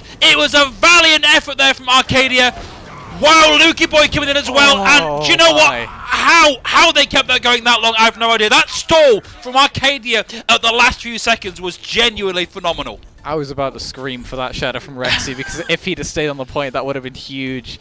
An unfortunate fight there for the Smugglers. They did have a little bit of an advantage there heading into the final fight, but it just wasn't quite meant to be. But crucially, they did capture first point, and they got a fair amount of distance onto the second point there as well through the Street's phase. So they really have a good chance, especially if they can even just a little bit halt the Pirates where they were initially holding on this point, which is that first archway. And it was a really good defense from that archway. If they can replicate that, it doesn't matter necessarily if they can't take the first point. And do you know what? I kind of like this because they've shown that they can run this Bastion bunker competitively and effectively. I would argue it's actually better than the Pirates ran it personally on Volskaya specifically, but remember, the only thing that actually prevented them from holding at the archway was their aggression. They were a bit too aggressive, chasing kills and such. The Smugglers now, they probably learned from it. I would imagine they've learned from it, which means that with this composition where it's a lot more laid back, a lot more, you know, you play more for a long game rather than the immediate fight win like the Pirates would want, especially if they run Nav on this Reinhardt, this could be disastrous for the Pirates, especially considering they only have 2 minutes. It is a really slow composition to try and break here, and it looked like for a second they were going to try and run the Reinhardt Zarya, but instead going to opt for this double shield to try and close. Yeah, double shield and the Maywall to close the distance with the Bastion. Rotation now from the Smugglers. Anti-nade onto Disclosure. Now in amongst them. It's going to take a lot of damage and down and out very early on. I Don't Want to Be You has to burn the Wraith Form, does everything they can, only managing to get the Immortality Field. Lukey Boy and I Don't Want to Be You taking a lot of damage, yet nobody contested the point. They basically just gave that up for almost nothing. That's the downside of running the Sigma instead of, say, a Diva. Of course, you lose a lot with that Diva, but you gain the power to contest that point. They just give that up, and because they were so late in realizing they were giving it up, they aren't going to get that archway hold, and now they have to rely on these corners for cover, which you really don't want, especially considering that they have that support in the aggression with Steve's Coalescence. Indeed, and they're having to give up that first corner because of the aggression from Pirates. We need to see them all come in and try and maybe take a little bit more of an aggressive hold, otherwise the Pirates are just going to walk over them. Steve will have the Coalescence ready to start this out and force a rotation out from Timbo Tembo. No ult yet online for the Smugglers, although closing in on the amplification matrix. seeing them back off for now. They recognize that the Bastion is a threat to be taken seriously. Out comes the wall, and Matrix ready for Yavin. Out it comes, a lot of damage coming out, and the Immortality Field as well for good measure. And we've got Arcadia getting in, freezing the targets. Timbo Tempo able to find Barnyard. Steve still alive. We've got a 5v6. We need some aggression now from the Smugglers and from the Pirates if they want to try and make this work, because we are rapidly closing in on overtime. Oh, the Supercharger came out, but too much damage thrown in the direction of Rexy 2K. Out comes Configuration Tank and Blizzard in the final seconds of the map. One final kill in the back end onto Disclosure, and Lukey Boy, the contest is looking like it's on. We've got the Gravitic Flux now to rob them of their chances. Timbo Tembo's going to find Barnyard. In comes the Wrecking Ball to keep this going. Rexy 2K with a Wrecking Ball of their own. Wow. Pirates doing everything in their power to keep this going. Sound Barrier and the Death Blossom from I Don't Want to Be You. Nav finds Timbo Tembo. I Don't Want to Be You against Jaffa. How? How did they do it? That was the Smugglers to win, and the Pirates just clawed their way back to move on and take the third map, moving forward in the playoffs. How did the Pirates win that? That was 1v6 on multiple occasions. Oh, I'm exhausted just watching that, frankly. They were so close, but it felt like the Smugglers just failed at the final hurdle again, which is pulling it all together. All they had to do was sit back on the point and focus down single targets. Instead of that, they tried to get a little bit cocky. They tried to get a little bit smart. They pushed a bit deeper. They went too far, and I Don't Want to Be You was able to punish their entire backline with that Death Blossom. It was... You almost don't want to use the word clutch because it almost has this negative connotation, but as clutch Death Blossoms go, that's up there. That really just opened the team fight. If that had only got one, it would have made things hard for the Smugglers. The fact that they got three meant the Smugglers just didn't have a chance, and it's such a shame because they really stepped up their game in that final map. They looked like they were in with a shot of keeping this going. They were definitely a contender. If they'd have played like that throughout this entire series, we would have at least been seeing a 2-1 or even maybe a 1-2 in their favor.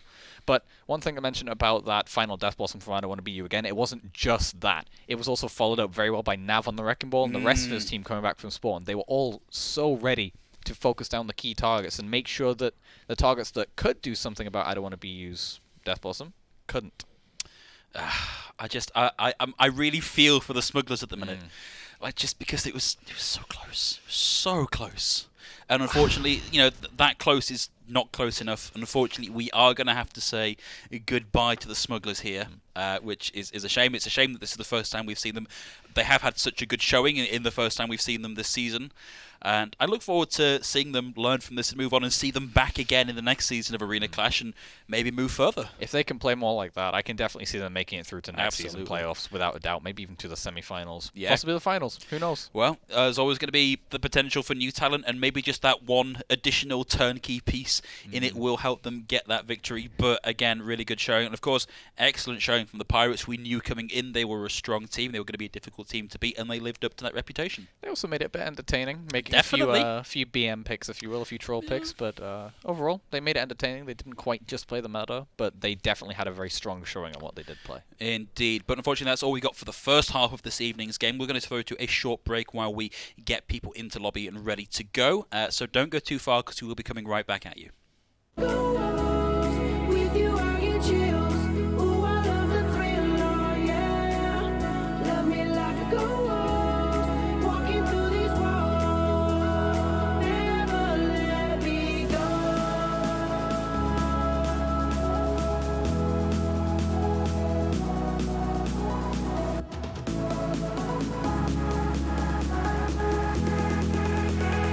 Never let me go.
has brought me out of me. My love for you has brought me out of me. My love for you has brought me out of me.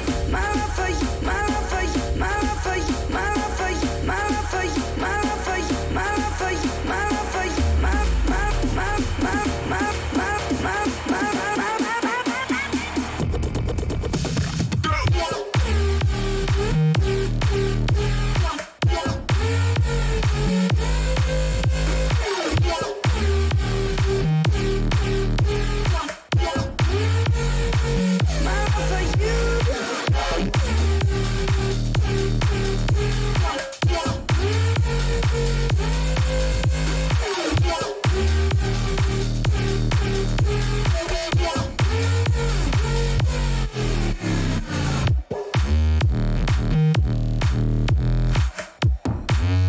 my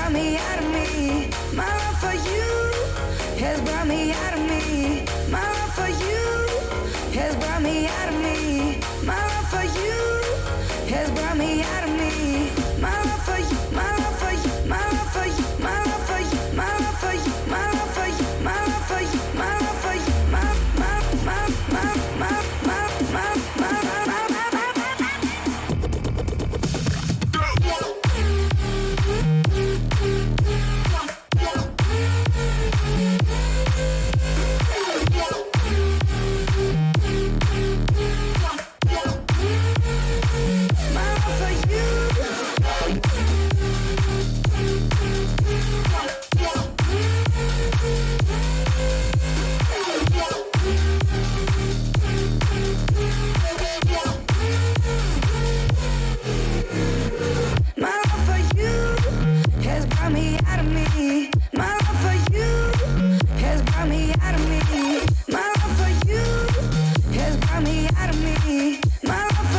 Curious man with some curious genes. I get that from my dad. I'm not far from the tree.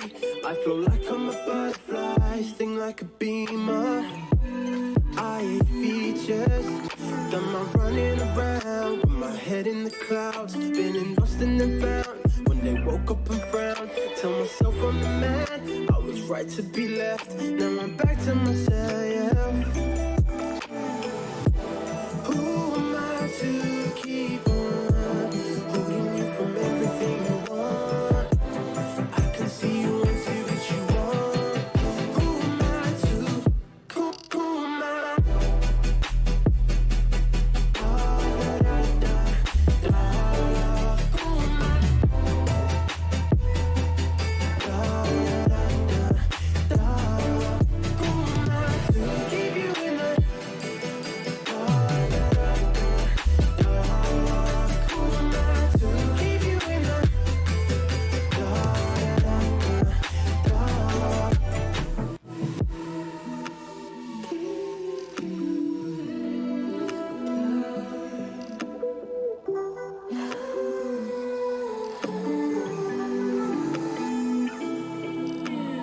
Looking right, left, going straight. Don't know where to go, wanna hide away. I'm reflecting myself.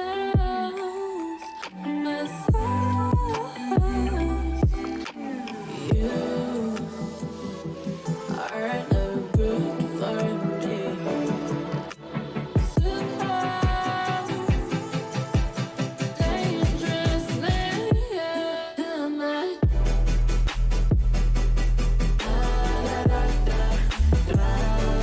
Who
fight evil creatures made of light.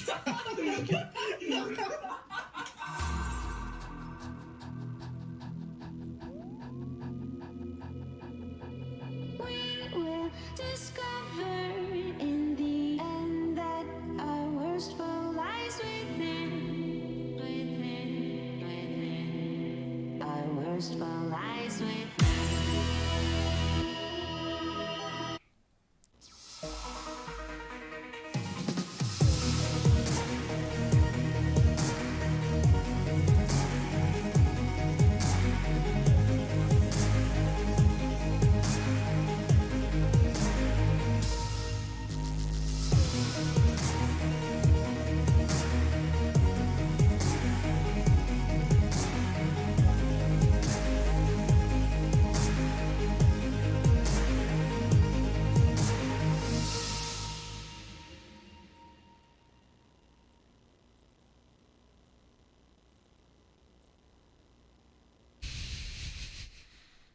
Welcome back, everybody. Here we are, getting ready to go into game number 2, and this should be a game to remember.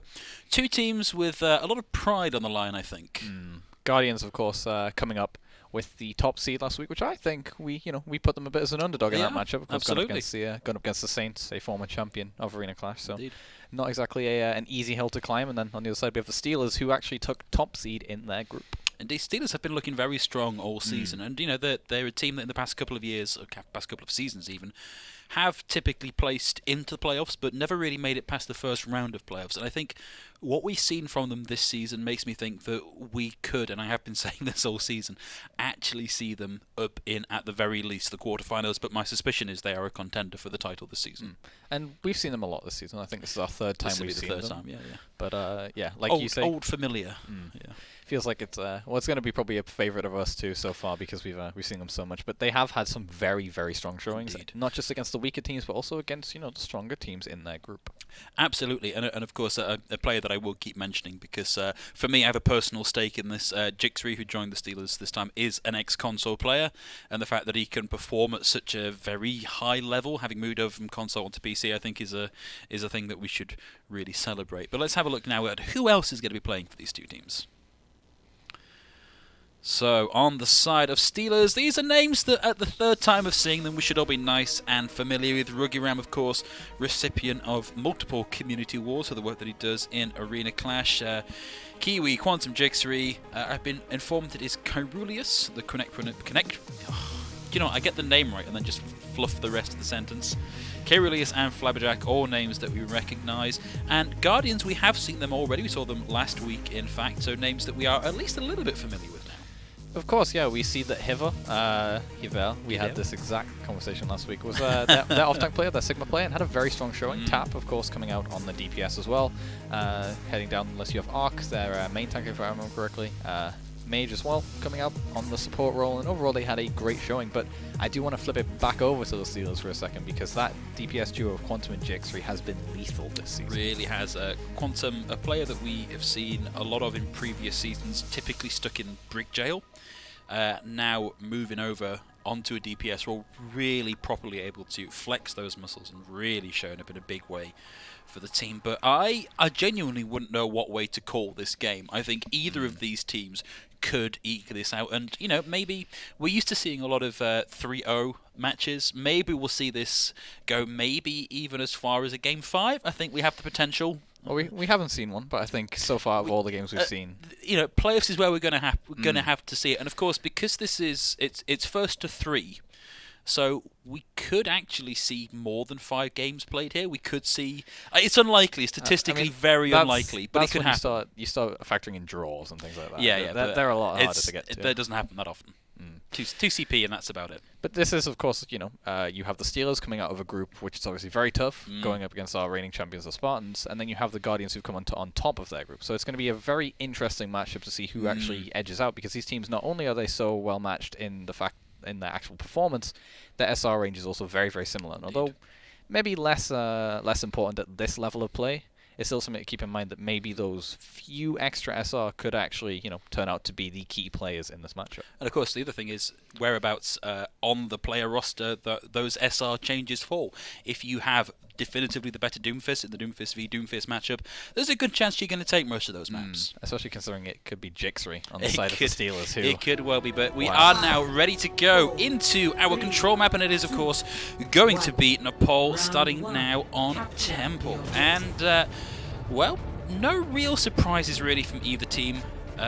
Variations on the meta picks. Quantum on Old Faithful Far here, looking to get in behind those shields, and he's done a good job all season. Hiva already dropping very low as well. Yeah, rotation in onto the left-hand side, coming out from the Steelers. Carulius having to redeploy the barrier with a halt up with no follow-up damage. You can see the Mei there just tickling through the barrier, trying to freeze Sketch, and Quantum already has the barrage! Carulius, aggressive! It goes in, it finds 1, 2, they get knocked down. Sketch is going to fall at the back end. Tab able to find Quantum here, so maybe not as successful as you'd like. Flabberjack able to get the res in onto Sketch. The Steelers are going to carry that map, but a little bit of a fight back at the end there from Guardians. If you're going to ignore that Pharah, you have to win out the fight quickly, or else the barrage comes online and such, the fight is over. You do see Scrub on the side of the Guardians, though, did get a lot of healing done, is going to have the Coalescence. Flabberjack nearing enough matching that, if you would consider that for the Valkyrie there, but nothing else on the board right now. It was a very one hero-centric fight there. Indeed. Yeah, they cannot afford to ignore Quantum any longer, because that was a ridiculously quick barrage, and the halt into the Coalescence so far, not bringing up too much. The freeze now onto Carulius means that we lose Carulius, but Jixri able to find Arc in the meantime. Tap looking for targets once again, getting close to having that that Blizzard online, but Jixri able to do too much burst damage too quickly. Tap and Iver both down now. Steelers remain in control. Guardians coming up on some ultimates, but they've got to do better than that. But the Guardians may be coming up also, but the Steelers have some. They have that Supercharger, they're going to have the Meteor Strike as well, and they're very near another barrage from Quantum doing so much damage. Carulius near that all-important Flux, and the only thing the Guardians really have even close is that Sound Barrier and maybe a Blizzard. And the Blizzard put in the right place could be the sort of thing that turns the tide of a fight, but needs to be careful, has to get Madge off and has to get rid of that sound barrier as well. Cyber takes a lot of damage, able to Wraith Form out of it. Quantum with the barrage mostly into the masonry, and Cyber able to find them close enough. Arc takes Flabberjack, and now Jixri looking for a pick with the Meteor Strike. Doesn't find anything and gets fluxed out. Cyber able to find Sketch as well, and that is a clean team fight win for the Guardians, who come out with almost 5 ults on the board. A rare mistake coming out there from Quantum, and he is actually going to swap over to the Reaper there. You can see Flabberjack going to swap over to that Lucio as well. More mobility, more ability to just walk through that shield rather than have to work around it. But the Guardians are sitting on a vast amount of ultimates, 4 on the table, Arc nearing that Supercharger as well, so they are in a great position to maybe hold this defense and take back that percentage.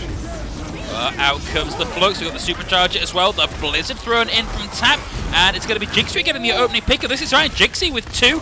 Tap still able to find 1, raining in those icicles, and now the Death Blossom in the back.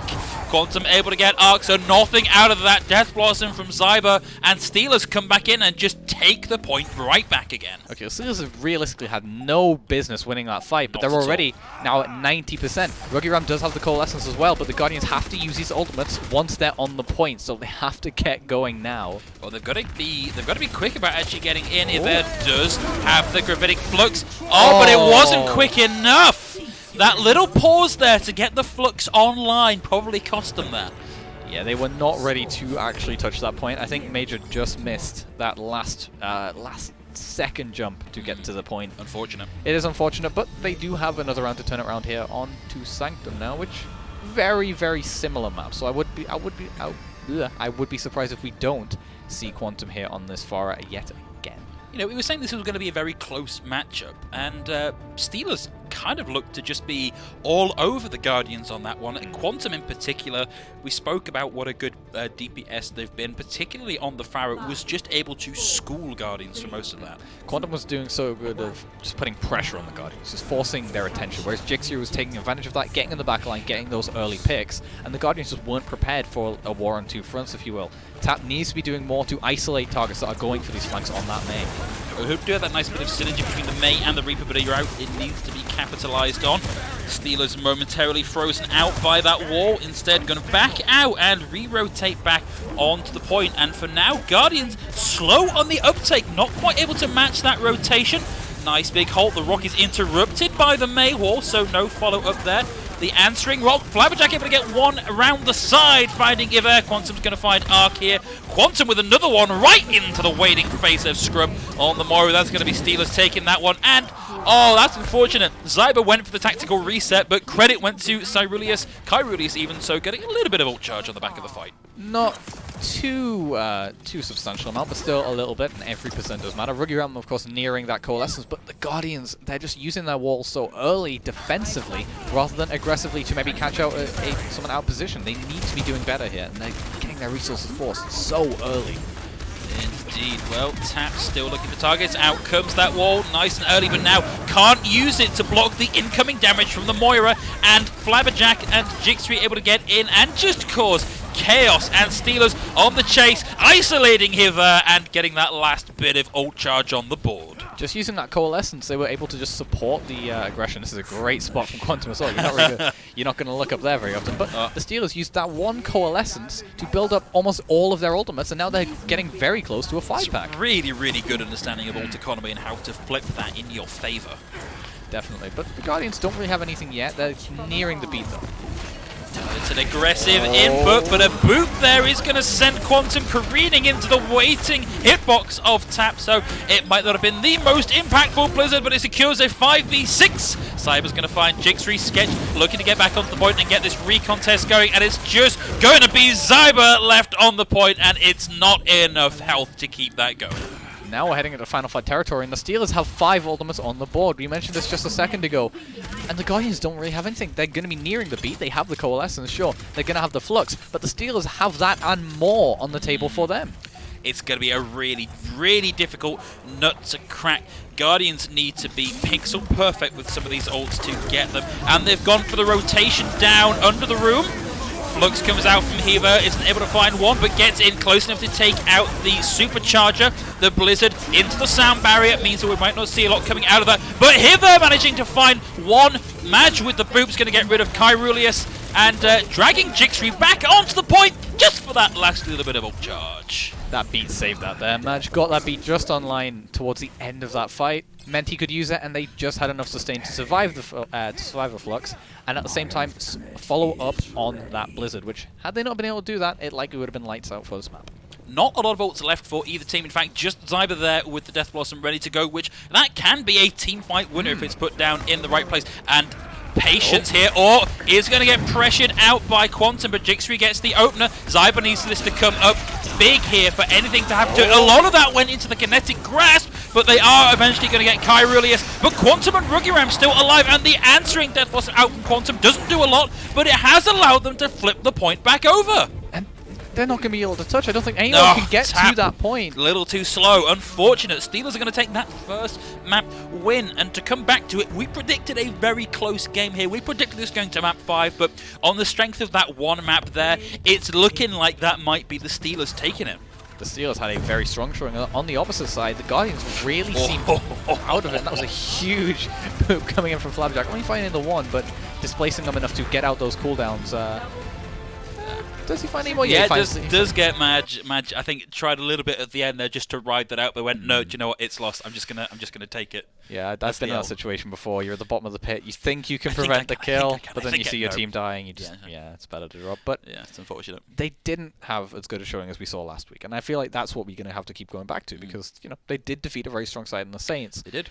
So they surely have it in them to get that absolutely out and I've said it time and time and again, to the point where I've also said that I say it time and time and again, about as many times as I've actually said it. The control map is not necessarily a great predictor of performance on payload, 2CP, hybrid, etc. So I'm not willing to count anybody out of this just yet, but on that performance alone, it looked like Steelers just that little more together, looked like the DPS just that little bit more decisive, able to find key kills and keep the team fight rolling from there. And if you remember back to last week's game, if I remember correctly, the Saints actually did end up taking the initial control map. Indeed, so of course the Guardians coming back and taking that to 3-1 at the end of the series, but the Guardians are clearly not a specialist of the control map, which means if we do head to the map 5, like you mentioned earlier, could well be a bit of an issue for them, but we're not heading to map 5, we are heading to Volskaya. It would be nice to see a map 5. We haven't seen one yet this season, but I think the best we've seen is a 3-1.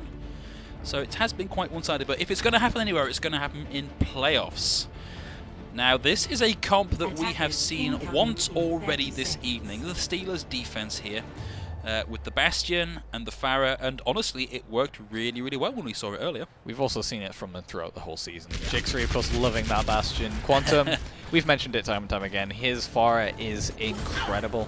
And Sketch also showing very strong on that Orisa, as is Kyrilius on that Sigma as well. So it'll be interesting to see what the Guardians actually pull out here. I don't think Tap is going to stick with this. Yeah, he's going to swap over to the Mei, which is just going to give them that extra bit of sustain as they're trying to rotate through this map. Is that a swap there? Support only coming in on the Reaper? Quite sure. Quantum already getting 50% of that ult charge. Will get found out by Tap though.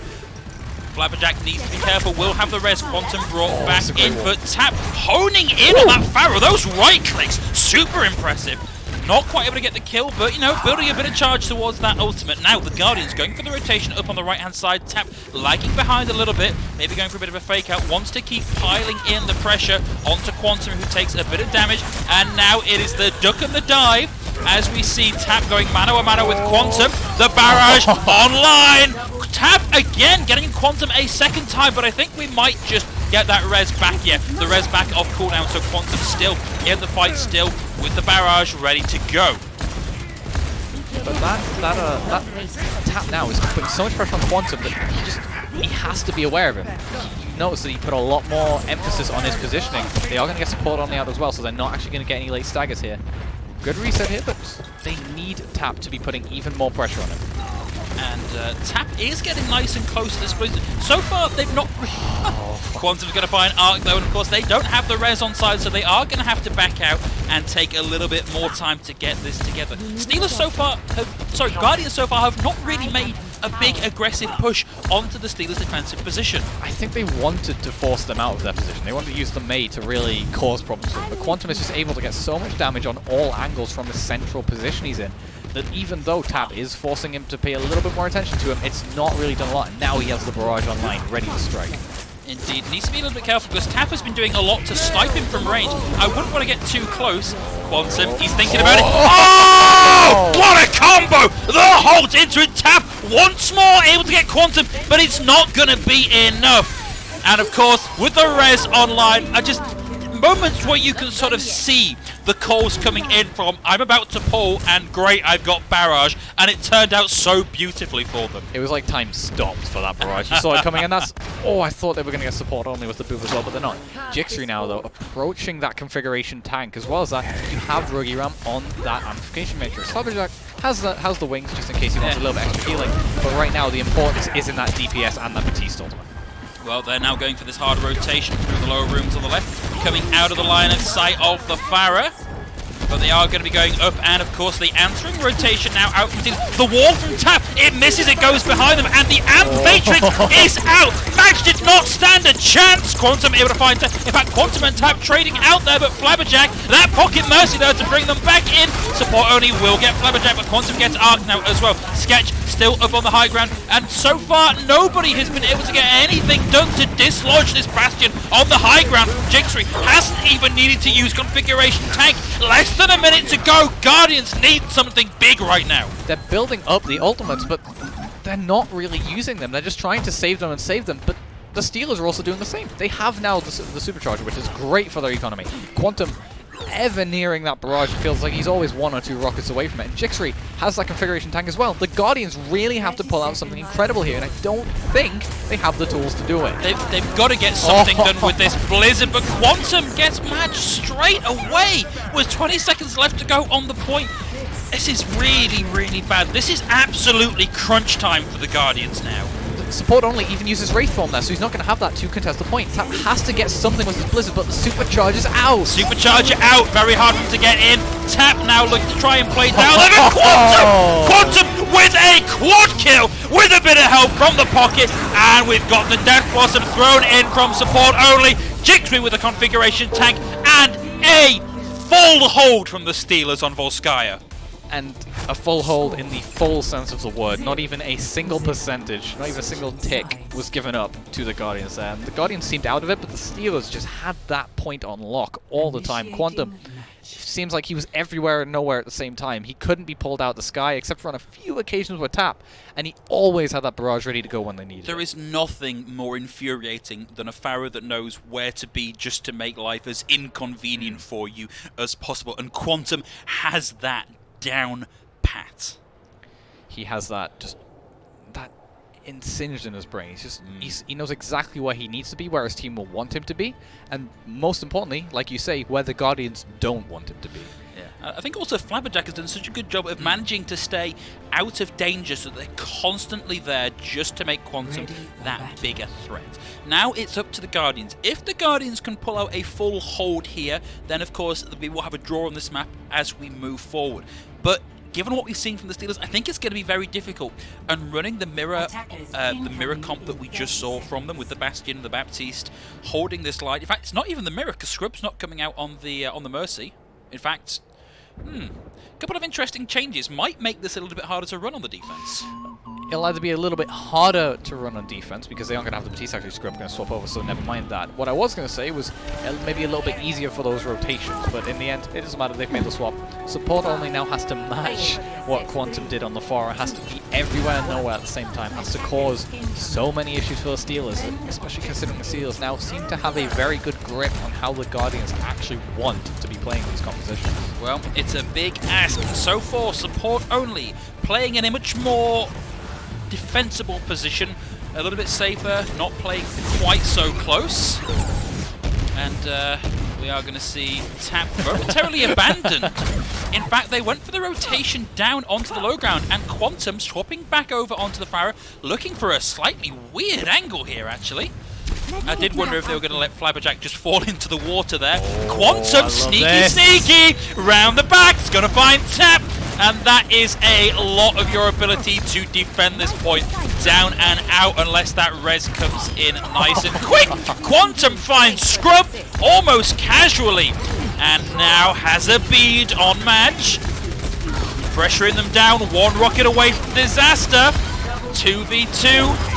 Support only is going to find Ruggy Ram, but Jixri on the high ground with the Bastion is going to put paid to that, and we move to 2-1 in the series. Steelers putting on a clinic.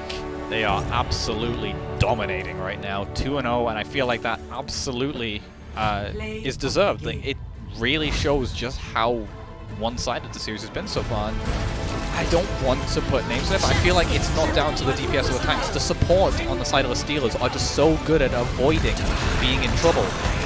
And when you see the same situation presented to the Guardians, their backline just seems to crumble under that pressure. So here's the thing, we know Flabberjack and Ruggy Ram from previous seasons of Arena Clash. They have been doing this for a while. It's not their first time with the rodeo. They are experienced players, and it's at times like this that we really start to see that show up.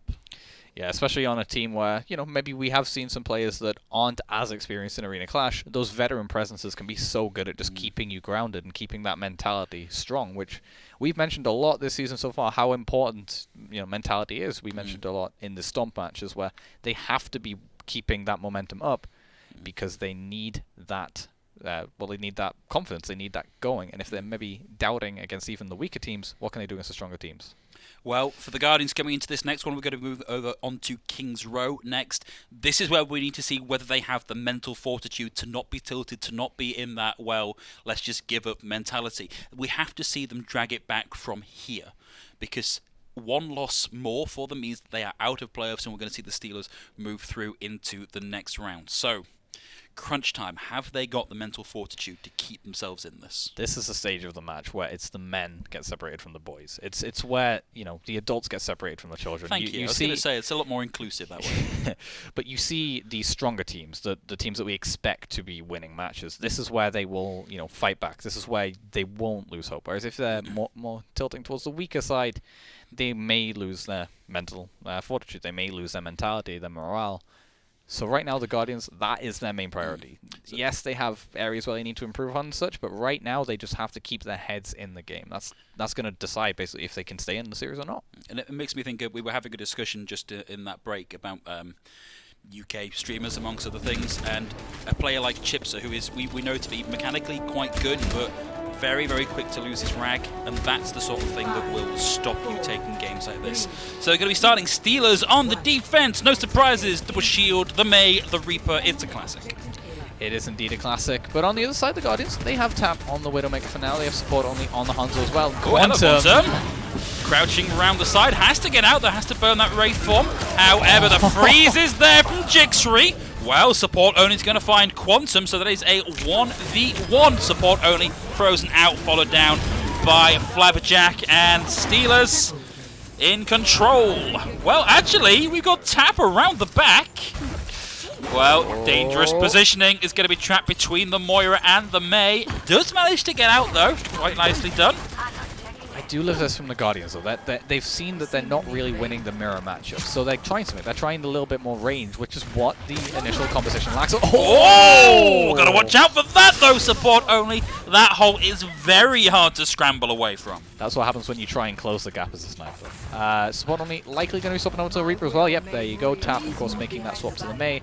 But now, because you've had that initial fight where you won on this composition, the Steelers have so much higher ult charge. It's unfortunate. Well, Scrub is the first to close in on that supercharger, but Quantum is in the back, and they look like they haven't really noticed him. Able to pile in a huge amount of damage without really getting punished for it, piling in the pellets. Jixtri's going to get support only, but now the Blizzard out from Jixtri means that Tab is frozen in place at the very least. Also, look at that, the frozen corpse of Hither bashed hither and yon by the boop, and the whole another very clean team fight win for the Steelers. Indeed, but they didn't even use everything they had. They still have that supercharger online, which is great for their whole economy, but Quantum could well combo that with his Death Blossom as well. Guardians still have nothing anywhere near, and Tap is making a last gasp swap over to this Pharah, but I don't think he's going to be able to get the same value that Quantum as we get in all series long. Well, you know, with the pocket there, we see already very quickly closing in on those ultimates. Quantum with the Death Blossom, with the Supercharger, doesn't find a huge amount of value, only getting Scrub, even Flabjack able to get support only, and Kyrulius looking for a bit of damage on the back end. In that fight, though, Tap has got nearly 70% of their ultimate. He has been putting down a lot more damage than you would expect for him to get in that shielded battle. Rookie Ram also sitting very close to that Coalescence though, so could put a lot of pressure on Tap. And speaking of pressure, he's very close to dropping there, but does just get out of there with that pocket. Dangerous amount of pressure. If they're closing in on the Gravitic Flux as well for the Guardians, Rookie Ram's going to initiate here. Support only into the back, but is going to be coming into a lot of sound barrier here. Hiver frozen, and Tap gets the barrage, but is taken out mid-ultimate, finding no value. And now the Guardians, they've got just over a minute to make something happen, and it's looking pretty tricky because they're going to be coming into a Flux and a Blizzard, two big space control ults. How do you counter that? Especially considering that the only ultimates they really have on the board are ultimates that you need to be in position for. This Supercharger will get no value if you use it before you get in position, which they're going to need to. Well, out comes the Gravitic Flux. Jixri throws in the freeze also, so space control for space control. So far, nothing coming out of it. Kyruli is holding on to the Flux for now. Backs out again. Hiba is going to find Jixri, which stuts up a lot of this composition. Now that you've lost that speed control from the May, we're going to see Kyruli is coming in, but support only. Able to find one and the Supercharger. Tap with the tap, getting Rookie Ram as well. At the last possible second, they've managed to do it. The right click onto Quantum takes them out of the fight.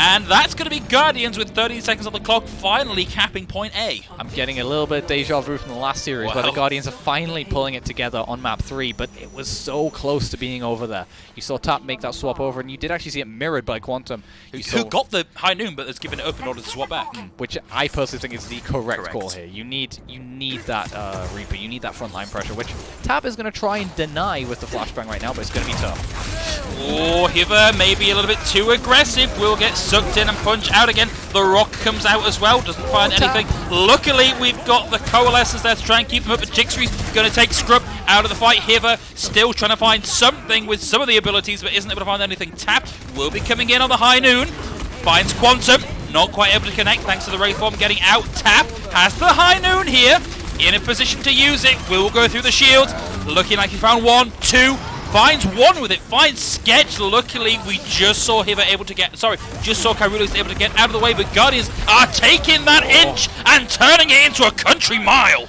They are slowly ticking this payload forward, and the time is just dwindling down ever so slightly. But they do have tools to keep this going. Tap, of course, using that high noon very late, but Hiver has that flux. Mage, of course, very close to those wings as well, and Arc not so far off that supercharge either. But on the Steelers side, they are getting very near some of those key ultimates that we've seen them use well so far. Kind of surprised we're sticking with this Mercy here for the Guardians. It seems a suboptimal pick, but a nice hole into the Gravitic Flux. Does secure a kill, but does a lot of damage, and now the Coalescence and the Sound Barrier out from Steelers, as well as the Meteor Strike out from Jixri. Quantum able to find two. Jixri jumps into the back. Quantum punishing Madge mid-res. Less than a minute on the clock. Tap gets Jixri, but punished themselves for this fight. That is the team kill bell. Guardians have another go at this. And you can see the Guardians are just struggling on the engage. They don't quite know what to do to start off these fights, and that's why Jixri's Doomfist right now is so strong, because he can just very easily find a way to engage. If it doesn't create an opening, he can still back off, whereas Tap, if he wants to create that opening, he's going to have to go through a lot of shields. Tap has got to be very clever here, because he will have the high noon shortly. A rotation into the battle line could do a lot for them, but that is a big Gravitic Flux, throws up 3. The follow-up damage not quite there. Quantum focused down by Madge. Scrub uses the Coalescence as well. Support only with the Death Blossom. He's going to find Ruggy Ram. The high noon from Tap. Whoa! What a high noon!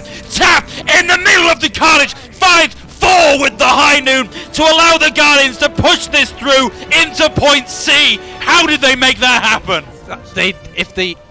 I don't even know what to say. I am speechless. Tap found the opening where there was no shield on the table, and his high noon was ready to strike. Got 4 in that because there was just nowhere the Steelers could actually go in that situation. Clutch, thy name is Tap with the high noon. Jixri is going to get Arc to start things up. Carulius using the Kinetic Grasp, looking to generate a little more shield. Doesn't find it, doesn't really need it, because Quantum's going to get support only, and Steelers bounce right the way back from that 4K high noon to retake control of the cart. But crucially, they did have time still in the bank, and Scrub is now getting online with his Coalescence. They do have tools, which the Steelers are still waiting to come up right now. So I'm unwilling to count Guardians out, because every time they approach about 10 seconds left, they manage to find a way to do it. So I'm looking to see how they make this happen inside the next 43 seconds. They will have the Coalescence to start things off, but Jixri closing in now on the Meteor Strike. Out comes the Gravitic Flux. No kills from it just yet. Jixri looking for something with a Meteor Strike, doesn't find it, gets focused down by Tap. Tap is proven to make this McCree such a dangerous pick. Out comes the Sound Barrier, but they've already lost Arc. But at 20 seconds left to go, you've got to try everything that you can. Tap managing to find Quantum as well, and getting close to another game changer of a high noon, potentially. Kyrulius in, and wow! Tap finds Flabberjack as well. Tap with a high noon, looks like they might have been a little bit too far back. Able to find one, it's Kyrulius. A lot of your mobility down and out. Support only finds Sketch, and look, again, they've done it with no time on the clock. They have got that team kill. This McCree pick is just doing such a good job of shutting down the Steelers' DPS. We mentioned how good they are as a duo, and right now they've just been completely negated. Quantum nearly has that Death Blossom, but he has to get on this point for that to be useful. Well, if we've got the Death Blossom, we've got potentially the Supercharger. Those two together are a fight ender. Out comes the Supercharger, out comes the Death Blossom from support only even, and Tap once more finds Quantum. This has been a complete turnaround for Guardians. Who knew they could find such value out of McCree when it's not even being used to focus down a Farah? Wow, Tap really making that work, especially because it's a pick that we have said time and time again should theoretically not be optimal in this meta. You know, with shields, McCree really struggles against them because, of course, you need to be getting damage through shields to actually get value. But the Steelers just weren't ready. They kept on trying to play the aggressive approach, which they've been doing all season long. And the Guardians have finally clicked. They've realized that that is their weakness, using it to punish their DPS only. And if your DPS are off the table, there's not going to be much damage elsewhere in this composition. So I think we may have made a mistake in underestimating Tap. So Tap is known in the community for being actually a really top-flight DPS player. We've seen them play in the Newell, we've seen them play in Insomnia, and now we're seeing them play in Arena Clash, and really turning up in a big way in this most recent map. I feel like we're putting a lot of emphasis on Tap right now, but the rest of the Guardians as well. They've really pulled it together as well, because I feel like one of their bigger weaknesses in previous maps was just they weren't able to close it out. We mentioned it with the Smugglers in the previous series. They were so good up until the final hurdle, but finally the Guardians are pulling it together with their target focus and their ult economy, and they've really caught the Steelers off guard, I feel, because towards the end of that map, the Steelers didn't even get a sniff of a good defense. It's a team game, and we need to avoid talking too much about one character, but that 4K from Tap is worth talking about, so I'm going to defend myself a little bit on that one. And we did see Quantum momentarily hovering over the Farah pick here, which I think is not a terrible pick. I think looking for an initial pick with the Widow before swapping back, maybe?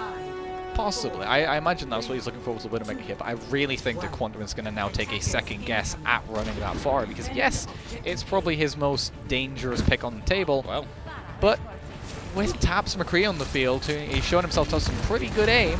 I'm not sure this is going to be the right call. indeed, well, nice halt, but not quite the follow-up on the damage you might like. Quantum pressured down. Luckily getting a lot of support there from both supports. Flabberjack and Ruggy Ram keeping him alive. Jigstree looking to punch in, misses it, finds the Masonry instead. Quantum now closing in on 60% of that ult, ready to go. Tap not pressuring in the way that you might like. Nice hold into the Concussive Blast, groups them and ungroups them again.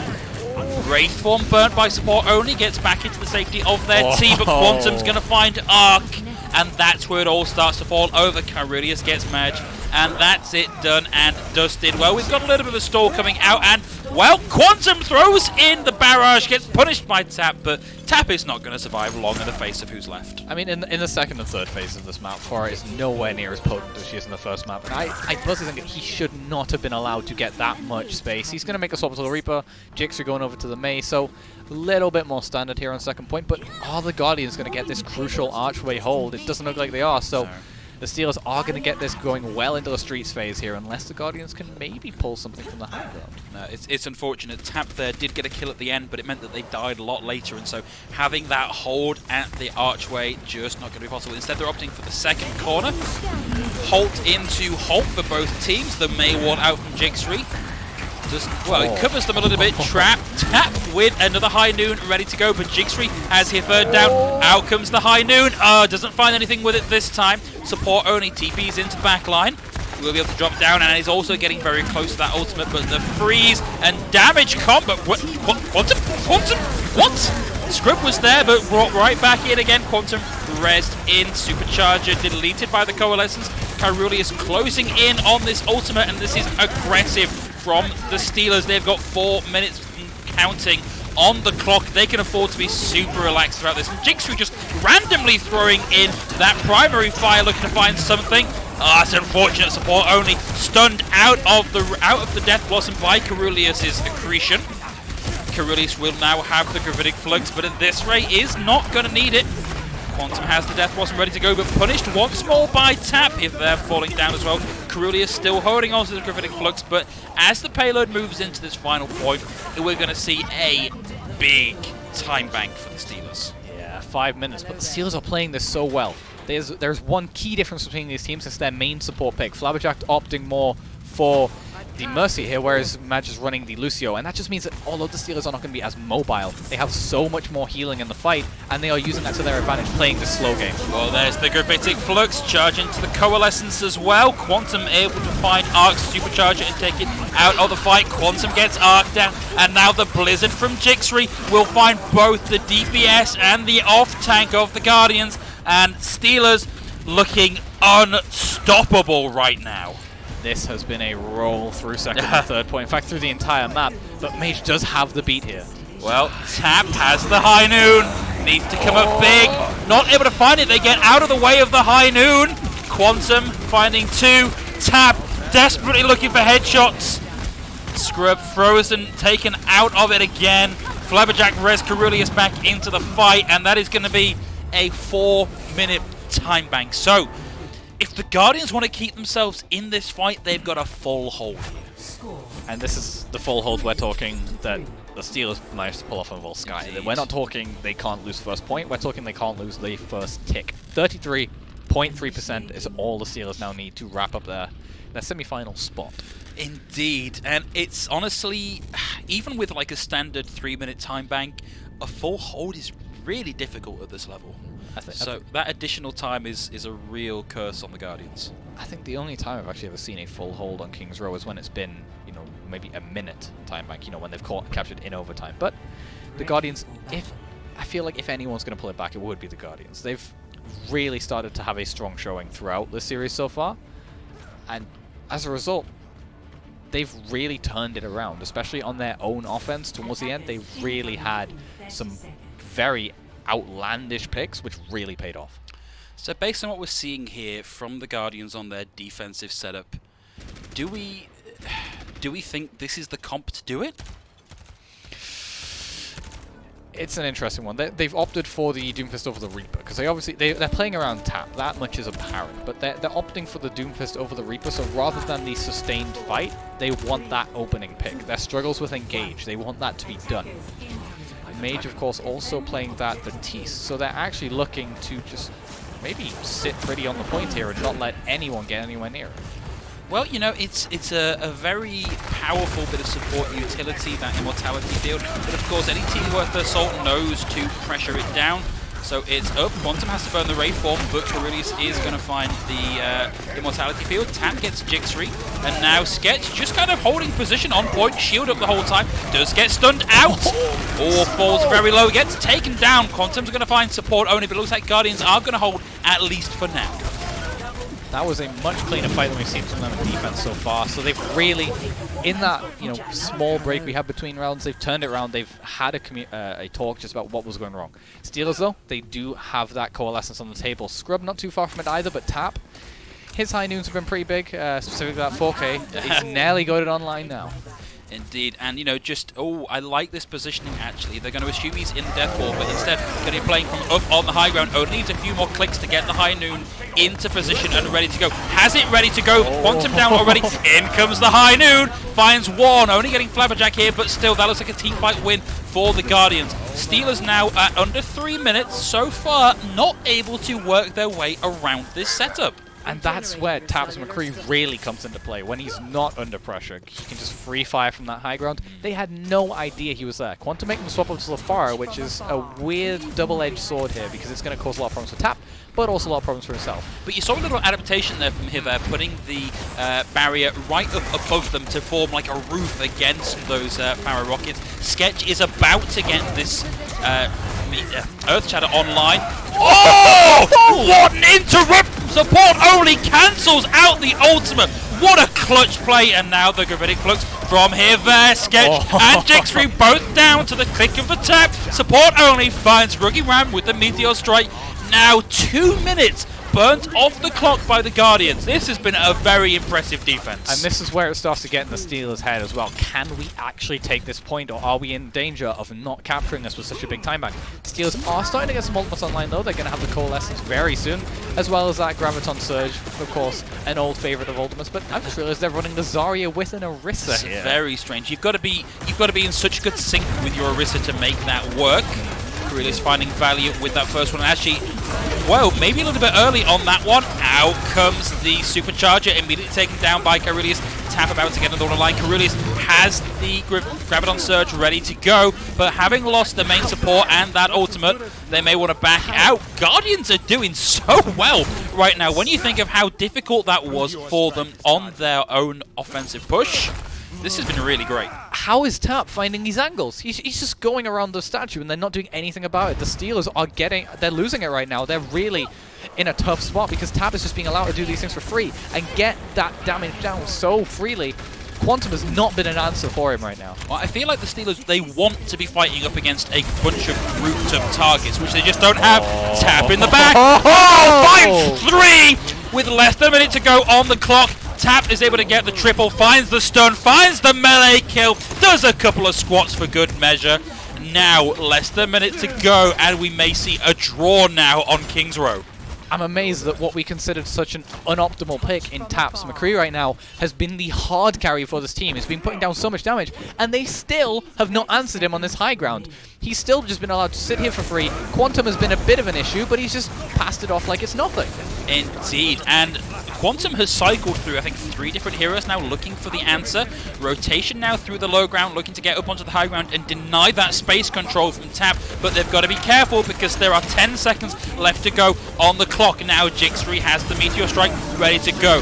Magic's Supercharger taken out of the fight. Jixri with the Meteor Strike, the 2 Meteor Strikes, but Flabberjack goes down early and nothing came out of... Nothing came out of him. Tap was there with the flash to deny any and all value from it. Tap, if there's an MVP award for your team, I think you need to be putting in an application for it right now. We did see Flabber coming in for the last second contest, but once more, the flashbang completely put paid to it. So that is a draw for the Guardians. They do keep the series alive. That's very important here. The Guardians do manage to keep this series alive. And I do feel it is all down to this man Tap, putting figuratively putting the Steelers in a coffin. Indeed. Oh, actually, we didn't see that come up actually during the game, but that was a really nice placement out of that amplification matrix. Really helped secure that. Especially considering just how much damage he was putting down there anyway. So on top of that, with the amplification matrix, even if the High Noon wasn't there, he would still be putting so much pressure on them at the low ground. But the High Noon was there. He gets his usual 3k. Everybody's happy. Wouldn't surprise me to see Tap running that McCree on the next map as well. But it's worth bearing in mind, Guardians still have a lot of work to do because this is first to 3. So the reverse sweep needs to start now if it's going to happen at all. And winning 3 maps in a row when you're already tired from 3 very intense maps is a big ask. But if we can see them put the level of support and focus onto Tap that we've seen from them so far, then maybe they can get that done. I mean, theoretically, ideally, should I say, the reverse sweep has to start now, or it has to start.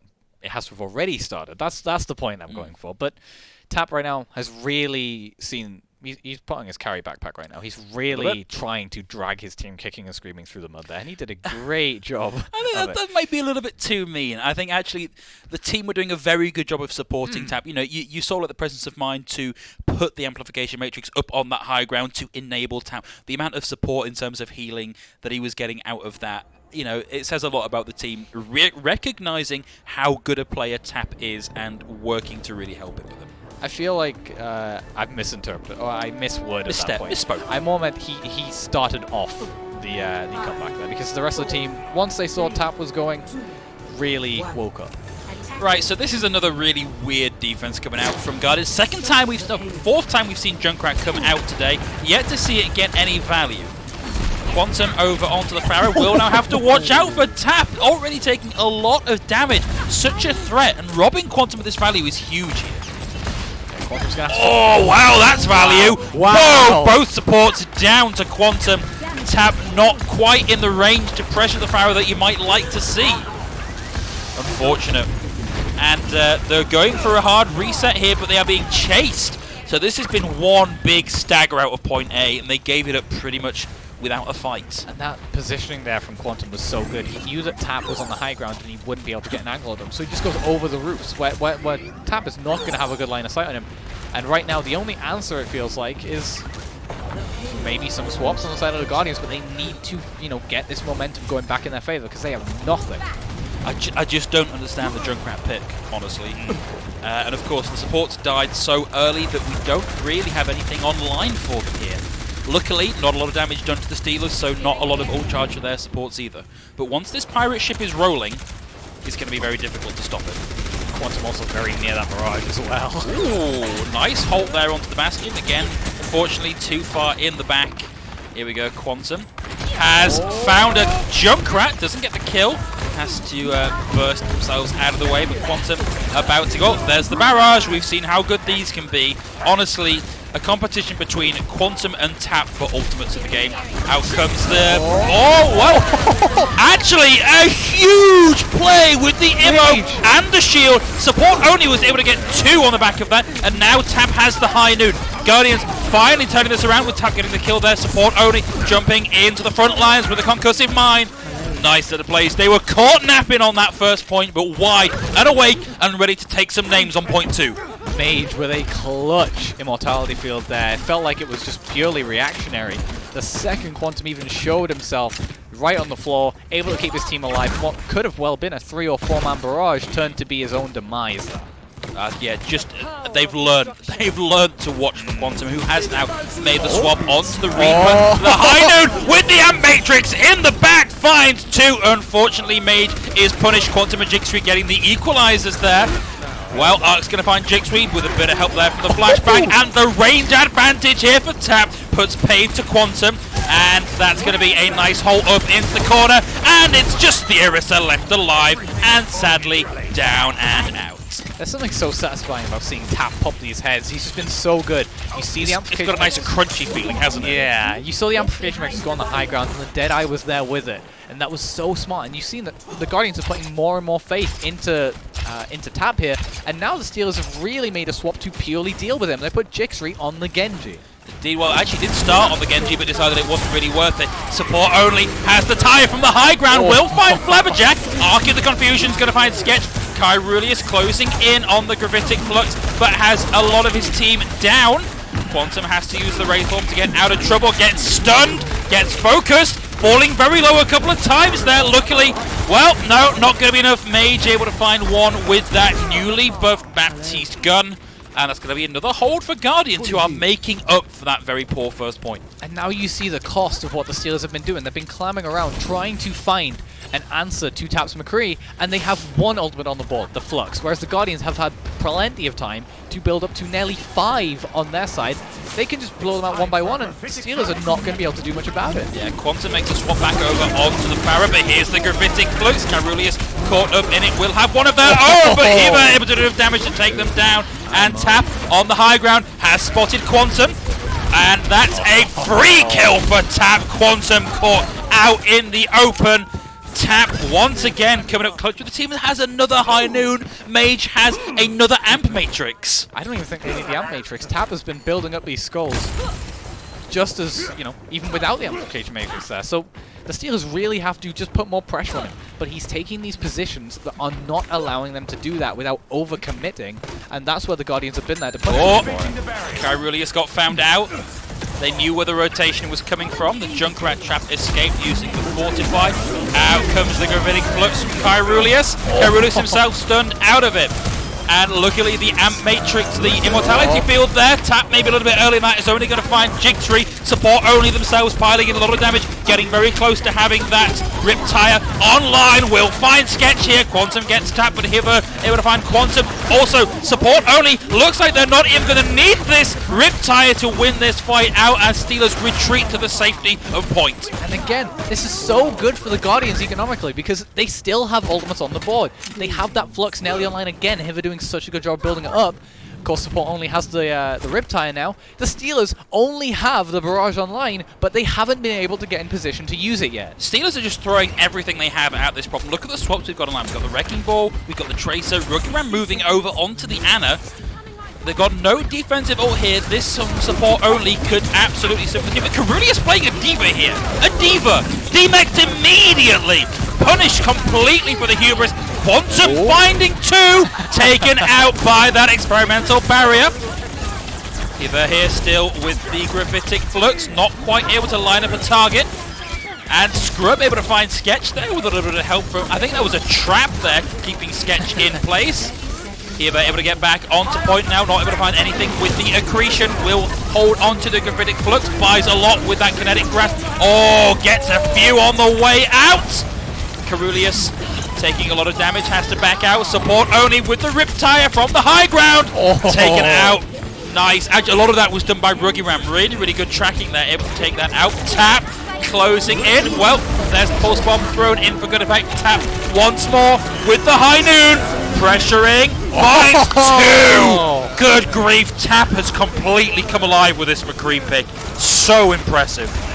I feel like the term Brick Jail is just perfect for people like Tap right now. They have been let loose by these changes to put them on their DPS heroes, and Tap, although we didn't really see too much of him last week, stuck more on the Reaper and the Doomfist. Definitely, as you say, becoming one of the key points of this matchup. That's right, Tap has found his wings, and those wings come with a cowboy hat and spurs.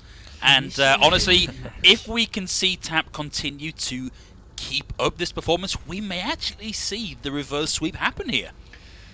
Indeed, but I'm amazed that the Steelers are struggling so much to put pressure on Tap. You know, like they're trying to mix in dealing with Tap while still playing a meta-like composition, but they need to stop that. I feel like they need to throw the meta almost out the window just to deal with this pick from Tap, because he's becoming such a problem for them that it is genuinely costing them the series because they haven't found that answer yet, especially considering that the Steelers have been a team we've considered to be pretty damn good at adapting throughout the season. So I feel like, and you know, correct me because I'm the play-by-play, not the colour here. I feel like the fact that Tap can afford just to stand in amongst all of that healing and those shields and just piling the damage uncontested is what is working for them. And the Steelers keep trying to go for these mobility, you know, moving past the barriers to try and get something done. The second they try and do that, they're just punished by Tap, and they're not making the right adaptation. And it's for that reason that I really like what Mage is doing on the Batiste right now. Rather than trying to go for the Lucio and look more for a mobile comp, they're just playing a comp that does a really good job of just holding its ground. The Steelers are now trying to match that, which I feel is the right call, but it is going to be tough considering the Guardians themselves have much better options to swap and when to swap. So, Quantum going to be starting out the defense on the Pharah, which, you know, it's been working for him so far. Just got to watch out for Tap. He's going to let them get a little bit of progress. Heard the Hulk called. So far, can't quite find the bead onto Tap to get the kill. And we are seeing the payload around that first corner. Quantum, the second he pops that head, is getting pressured down by Tap. You see now Jigsaw on the high ground, classic defensive position. Immo field down.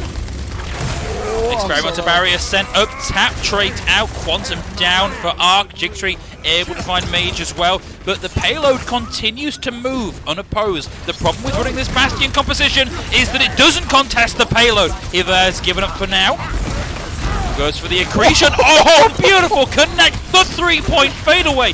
Tap aggressively wading in to find Flabberjack. What was even happening to Flabber there? Why were they back? I guess they were helping out Quantum, but now this is great. The Guardians have a pick, and it's a pick that cannot be resurrected. Although Jigsaw does nearly have that configuration tank, and he's in a very good position right now, beaming down on both sight lines. Indeed, but Scrub about to come in on the Coalescence will force the rotation away. Jigsaw with the configuration tank gets rocked out of it. Doesn't quite manage to get the damage they might like. We've got dueling amp matrices here. Quantum able to get in and throw in the barrage. Doesn't find anything. Will eventually find Tap though. Steelers looking to hold on to now. Support only. Focus down as well, and Hiver has to get out of trouble. I don't know why the Guardians tried to take that battle. The second the Amp Matrix went down, the second they lost Arc there, it just felt like they were over-investing there. Now the Steelers do have a fair few ultimates to work with, considering the Guardians only really have that high noon, which is going to make Tap very vulnerable. The Steelers have a very good chance of at least holding out for the next fight or two. Well, one thing they have been very good at is getting Tap into a position to find value with the high noon. So maybe like a fake engage, the rest of the Guardians push in and cause trouble whilst Tap is on the A. In fact, look, you can see it here, but Quantum knows where he is. In fact, this is just a full rotation by everybody on the team. In theory, a good old flank creep could well do it, but right now they have to focus on this singular ultimate they have. Tap. Oh, the rotation is going on still, and they force out the Valkyrie from Flabberjack. So what are they looking to achieve here? I guess they're looking to just get a little bit of an advantageous positioning, but all this time is allowing Quantum to get in a position behind. This is the fake out we were looking for. The rest of the team go in through that whilst Tap looks for an angle, but Quantum too clever to be fooled by that. Look at them checking the angles constantly here. We are going to see them. They look like they might have done it. Out comes the high noon. Well fight three. What a play from Tap. Down goes the Immo. Hiver gets sketch. And we are going to see that payload keep moving forward. Like, the mind games that were going on in that fight are beyond me. How does he keep getting away with this? It feels like he does it every single time he has the ultimate on the table, and they just are unaware of it. They even spotted him. Quantum was firing at that choke point. I guess he trusted he'd went back, but he just had... Quantum can re-engage with this barrage, but they have to get in a position. Oh, but Tap gets Jigsaw down very early. The barrage is there, but so far, not able to find anything. The experimental barrier thrown in to deal with it. And the Steelers throw two at that and find nothing but the team kill bell. Tap is just popping off right now. We might have to rename it Tapping Off, frankly. He's tapping heads, dude. But he uses a high noon. He gets 3 with that. He gets a 3k in the previous fight. He nearly has another high noon, and he's already on the flank again. Yeah, this is... I mean, just got to wait for them to come round the corner. How have they not spotted him? Flashbang and get it... Oh, wait. Okay, I thought the Guardians were the Steelers for a second. Okay, there. I didn't was a wonder bit what was confused. Well, out comes the Amp Matrix, Gravitic Flux as well, out from Cabrilius, but Tap is already imitating the main support. Finds Flabberjack. Tap is in your backline! He's got a high noon! He's gonna find... Whoa! Quantum interrupts the high noon, finally, but there are too few bodies on the point. Guardians, get a point on the board! Tap just feels like he is the driving force behind the Guardians right now. Even though we may not be, you know, dragging them kicking and screaming, he's definitely the fire under them that is, you know, giving them that motivation. Time and time again with these high noons, it just feels like he can... This is such a big brain play. How? This is just... I think maybe it was Quantum thinking, oh, maybe they're going for the maybe they're going for the fake out. I'll just throw a few rockets that way.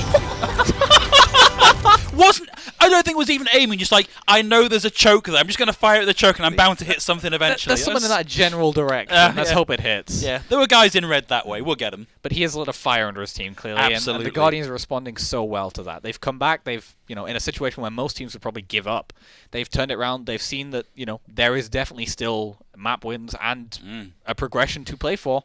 And they've done such a good job of isolating a key part of the Steelers' play, which is their DPS lineup, and how can they deal with that DPS lineup with a McCree who can deal with a Doomfist, a Reaper, and a Fire all in one. I wonder if it's almost like it's been so long since we've seen McCree in any sort of meta position, people have forgotten how to deal with McCree. It's like, wait, this guy he's got like a thing and he throws it and I'm stunned and he just does this thing and I'm dead? He just sort of does this all over them? You'd think in a game that is so commonly associated with crowd control that a hero with crowd control wouldn't really catch anyone off guard. But heading into Lijiang Tower now, our first of possibly 2 control maps, depending on who wins this map. It is still up for grabs. I think the Guardians are going to stick with this. I don't think Tap will find value on this point specifically, but in the other 2 maps he could well get it going. And there's a lot of space control available here, with Jigsaw having the wall ready to go.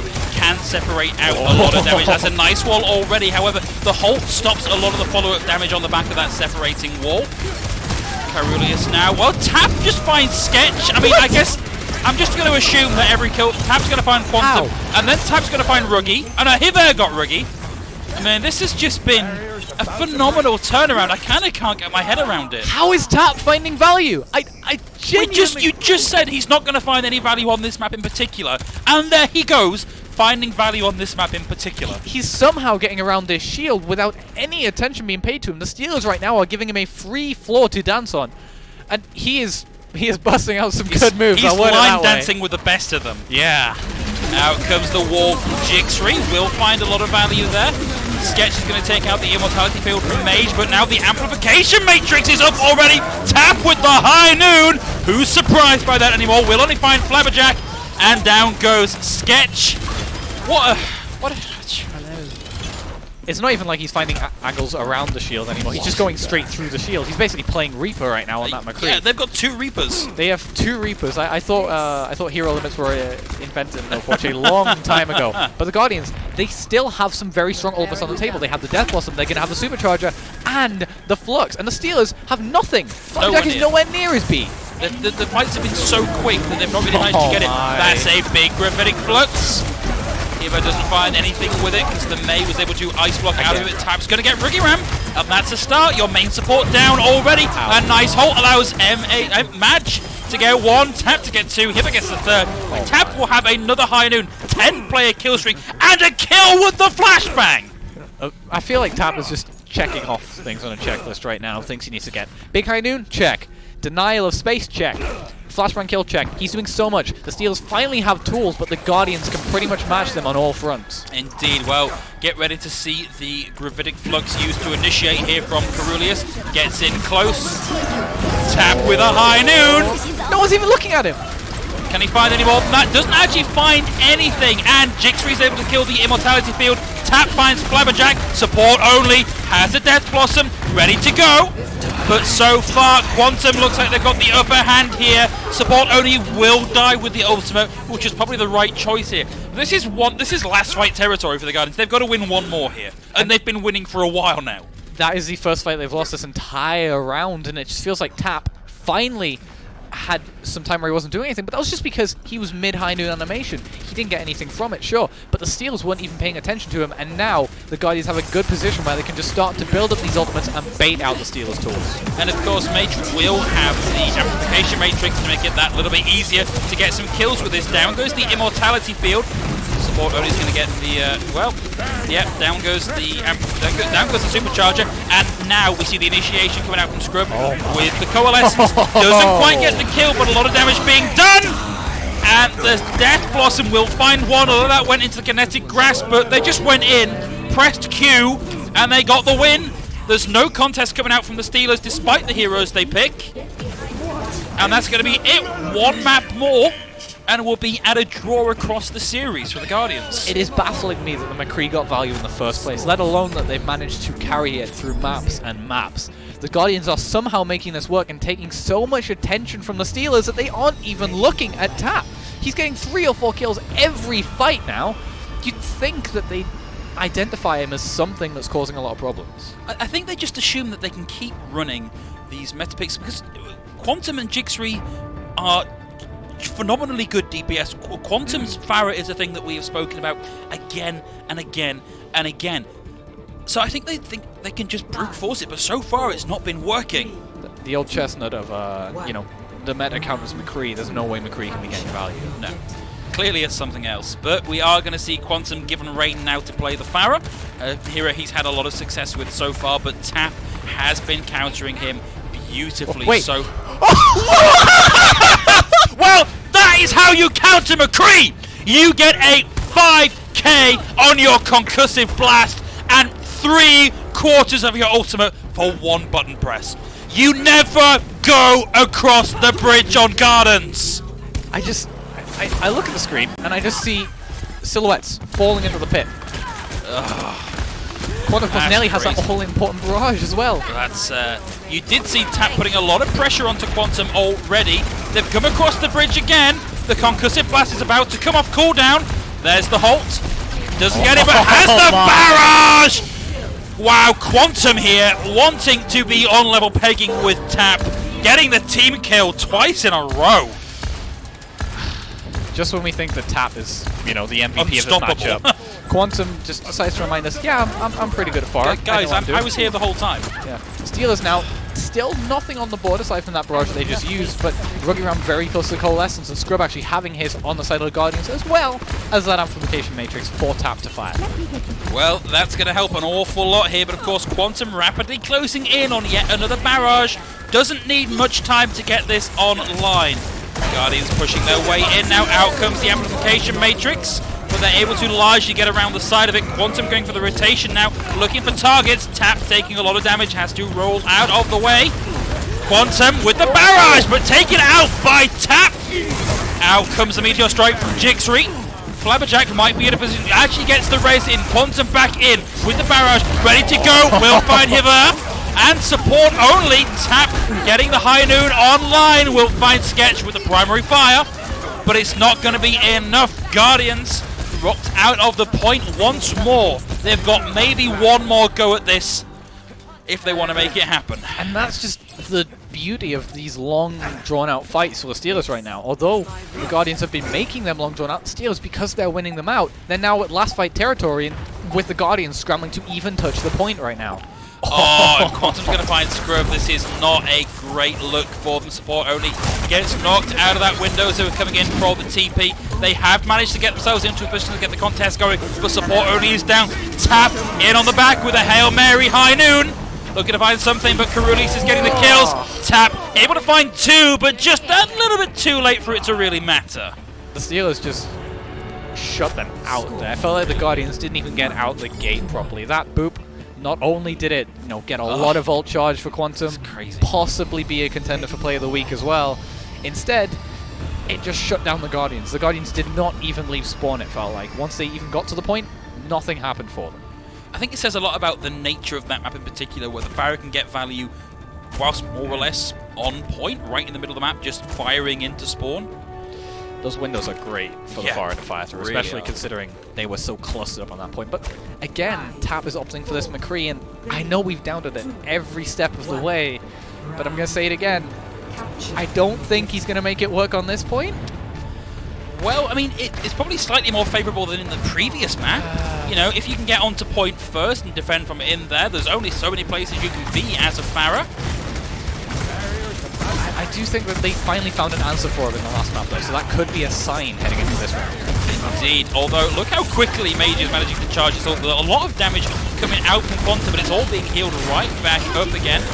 Quantum being pressured again. Luckily, got a pocket to bring him back in. Tap managing to find Jixri. Scrubbed down again. Jixri managing to Flabberjack brings Jixri back into the fight. Kyrulius still on point, and Guardians backing out for now. And this is where you lose the value. Oh, hello! Hello! Wow, Quantum on a real tear here. What even brought Tap up into the air like that? Was it the Holt? Jixri hit the uppercut, I think, but Jixri just going so deep for those exit kills and really paying off. Quantum, of course, having the barrage, gets to sit just above the choke right now. At least attempting to get into a little bit of a floating spot. Don't know how well it's tricky. going to be. It's tricky. Rotation now from Guardians coming in from the front. They've got the Amp Matrix on the field, but Quantum has a barrage ready to go. Mage finds Kyrulius early in the fight. Tap looking for value with this high noon once more. Knows where they all are. Barrage is going to get one and the Immo field, but that makes it an even fight. Tap in the back. Mage able to find Jixri now. Advantage given over to the Guardians. The high noon is there. Not able to find a kill with it. A lot of damage thrown into the main tank. Out comes the Supercharger. Now Guardians in a position to retake the point. Out comes the Accretion and the Kinetic Grasp. Support only piles in the damage, taking them down, and they have managed to flip this point over. But 68% cap for the Steelers.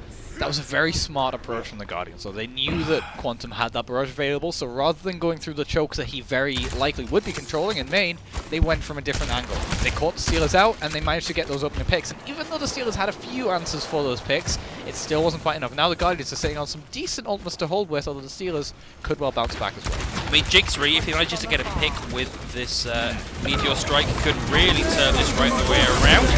He there gets a lot of value in terms of shields and that Gravitic Flux. Out comes the Amp Matrix! Support only! Finding one with a Death Blossom, taken out by Rookie around with the Coalescence Giver as the Gravitic Flux online. Doesn't find anything with it just yet. Jixri able to get Arc here as well. Quantum on the point with the barrage. They've managed to take up this defensive position, and Guardians only got 40% of that. The Guardians are still around though, they're just firing into the point, building their ultimates up, hopefully not using them, but maybe even getting some out. Quantum looking to use this barrage to prevent any progress from occurring on the side of the Guardians. Quantum did a really good job of checking angles here as well. You can see them constantly flicking around these openings, making sure they're not being snuck up on.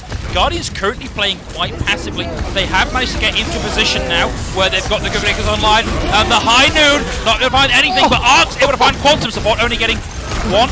And Jixri gets rocked out of that, and that's going to be a fight win for the Guardians at 99-42. They've got to keep hold of this if they want to keep themselves in the series. That was an incredible immortality field coming out from Mage there. He used it just in time. Tap didn't go down because of it, and even though he didn't find value with the high noon in terms of kills, he put down so much damage that it was so easy for him to just clean up the fight and swing the fall. Both support ults now available for the Guardians, and we've seen how impactful Mage's amplification matrices have been. But look at this Quantum and Flabberjack sneaking around to the point, taking up that defensive positioning just enough to divert attention. Doesn't want the hard engage just yet, but buying space for the rest of the Steelers to get in. Down goes the amplification matrix, but Quantum pressured around. Out comes the Coalescence, dueling Coalescence in fact, and the amplification matrix. Quantum still looking for targets. Will find Tap, but Arc gets the equalizer. And we've got the Supercharger online, and a Death Blossom from support only finds one before they are accretioned out of it. But Guardians now back in control of the point and getting very close to 99% captured. They've got the advantage. Beautiful experimental barrier from Hiva sends Quantum out of the fight. Tap now back in on the Tracer. Mage finds Flabberjack. Tap coming in on the Tracer to clear things out. Is going to see the Guardians take us to match point 2-2 with a drawn map. We talked about this maybe going to 3-1, maybe going to map 5. We're going to map 6. Is my counting right on that? Map 6 indeed. Who thought? Oh, cripes. This has been, like, honestly, this is the opening week. And this is quite the play of the game. This is the opening week of playoffs. The finals are going to have a lot to live up to compared to this. We have a treat ahead of us for weeks Absolutely. to come, but we also have a treat ahead of us for this We've got final one more map. Yeah, we're going to actually do one more control map, and I think it's Busan left in the map pool. I think that's right. Waiting for a word from our producers. I would hope that's right. Yeah. It's going to be Busan, which, I mean, in theory, that maybe favours the Steelers. We're seeing a lot of Quantum's Pharah coming out, and I think 2 out of the 3 maps probably favour the Pharah here. It could favour the Pharah, but one thing I want to bring your attention back to is last week, where we saw the Guardians actually had a great performance on specifically Mecha Base. They were very good at those enclosed areas. So if they can really bring their A game on that map, and then at the same time bring what they've been doing with Tap on the McCree on other maps, this could really go in the Guardians' favour, especially with that new layer, if you will, of play that we've seen from them so far. Indeed. And it kind of looked in that last map that we were very close to seeing the Steelers close them out then. What was the extra edge? What was it that the Guardians were able to do to challenge Quantum's control of the sky? Because it can't just have been Tap and the right clicks, or Tap and the left clicks even. Well, we've seen the support play step up, and I feel like early on in the series you heard us mention that the support was the difference. We saw Ruggy Ram and Flabberjack are of course very experienced, Maj and Scrub maybe not so much, but suddenly in the series it's flipped. Now it feels like Mage and Scrub have pulled it together so well, with some clutch immortality fills, with some amazing healing come out of the Moira, with some good coalescences. The Guardians have really put themselves on the driving seat just from a little switch of a playstyle. Indeed. Well, no surprises out from either of these teams as we move into the first sub-map of our final map of the evening. Quantum, with the concussive blast to get around into the back. Such a good mastery of angle coming out from this player. We'll take a little bit of a dink there from Tap.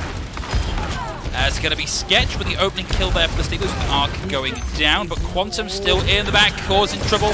Tap's able to get the better of Quantum now. And Sketch looking to find something around this drum and around the shields. And look, it was the opening kill for the Steelers, but so far, Guardians are the ones in charge of the point, and it's in no small part to Tap and support only. Although Scrub and Hiv showing up in the kill feed there to make sure they're included in the commentary. We've mentioned so many times how important the DPS are in this meta. Yes, you got to pick onto the main tank, but your DPS aren't around to follow up. Tap in the backline gets Quantum, probably the key cornerstone for the Steelers right now, and then also finds Flabberjack so he can't get the res, and that immediately shuts out the fight then and there.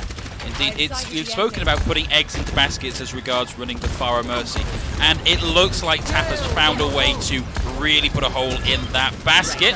Quantum's able to get the Immortality field, has the barrage online ready to go, goes for the hole, and the barrage will find 3, punished by Tap. That's going to be so frustrating at this point. Imagine getting a barrage of that size and then still getting killed by Tap.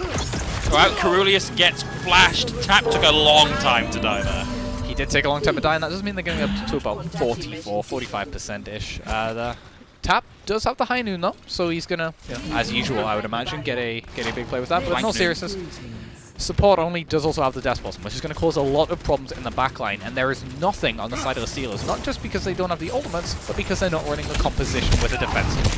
Indeed. Well, Tap takes a lot of damage there, but will be opting to try to get, just chasing Quantum down, has no fear of the Pharah at all. Out comes the High Noon, looking for at least one, will find one, back on board with support only, not able to find anything, but maybe even forces them out of the way of the High Noon, but the follow-up is there, finding Jixri, who does get tapped. It's going to be Hiva left alone, or left alive on the point. Nice hold there to secure the Pharah Mercy into the midst of the damage, but Steelers still holding on to the point, have now lapped the Guardians in terms of control of the point. Quantum closing in another barrage, isn't going to be able to find Mage is such a threat on this Baptiste that you kind of forget some days how powerful a Baptiste can be in this situation. And now big advantage and a second flashbang kill for Tap. We are going to see Guardians unlock the point and continue ticking their way up. And that's what separates the good Batiste from just the Batistes that do their job. Mage is doing such a good job not only of keeping his team alive and putting down amazing immortality fields, but at the same time he's doing so much damage. And we mentioned Tap putting pressure on Quantum. Mage has been putting just as much on him. Although, speaking of Quantum, he does have the Barrage online, and if Caeruleus wants to use that Flux, he also has that at his disposal. Indeed, but I like this position from Guardians. They're backing away from what they know to be coming, and that Gravitic Flux only found, maybe one target in it. There was no kill on the back of it. Down goes Supercharger, Quantum on the high ground, looking for a target. Oh! Right into the experimental barrier! What a play from Heaver! Knew exactly where that barrage was coming from, and now Jixby with the Death Blossom only able to find the immortality field. Jixby getting pressured, and now support only finding a triple. Then the primary fire with a bit of help there from Madge. That's gonna be a one fight. It is Flabberjack violently trying to stall this fight out, taken down. And that's going to take us right into match point, and Guardians one map away from securing the reverse sweep. I feel like right now I would not want to be on the side of the Steelers, because not only are they now a map down in map 6, but at the same time, they're probably in their own heads. I can hear it now. They are going to be saying, we need to make sure we don't lose this map. We need to make sure that we can't, let the Guardians get back on a roll here, because, of course, this is their tournament point. If they lose this point, they now are out of this season. And considering their season so far, that's not a good way you want to go, especially considering. And to come down from 2-0 as well, really, really clawed back by the Guardians. To have it come down to this one map is incredibly tense. And Steelers making some adaptations here. For sure. It's an interesting. They're running this weird adaptation we've seen from many teams so far, where they're still running the double shield, but they're not quite running the Sigma. They're opting for the Reinhardt instead. They want that brawl damage. Indeed. We're going to see an early rotation out from the Guardians as they look to get into the point.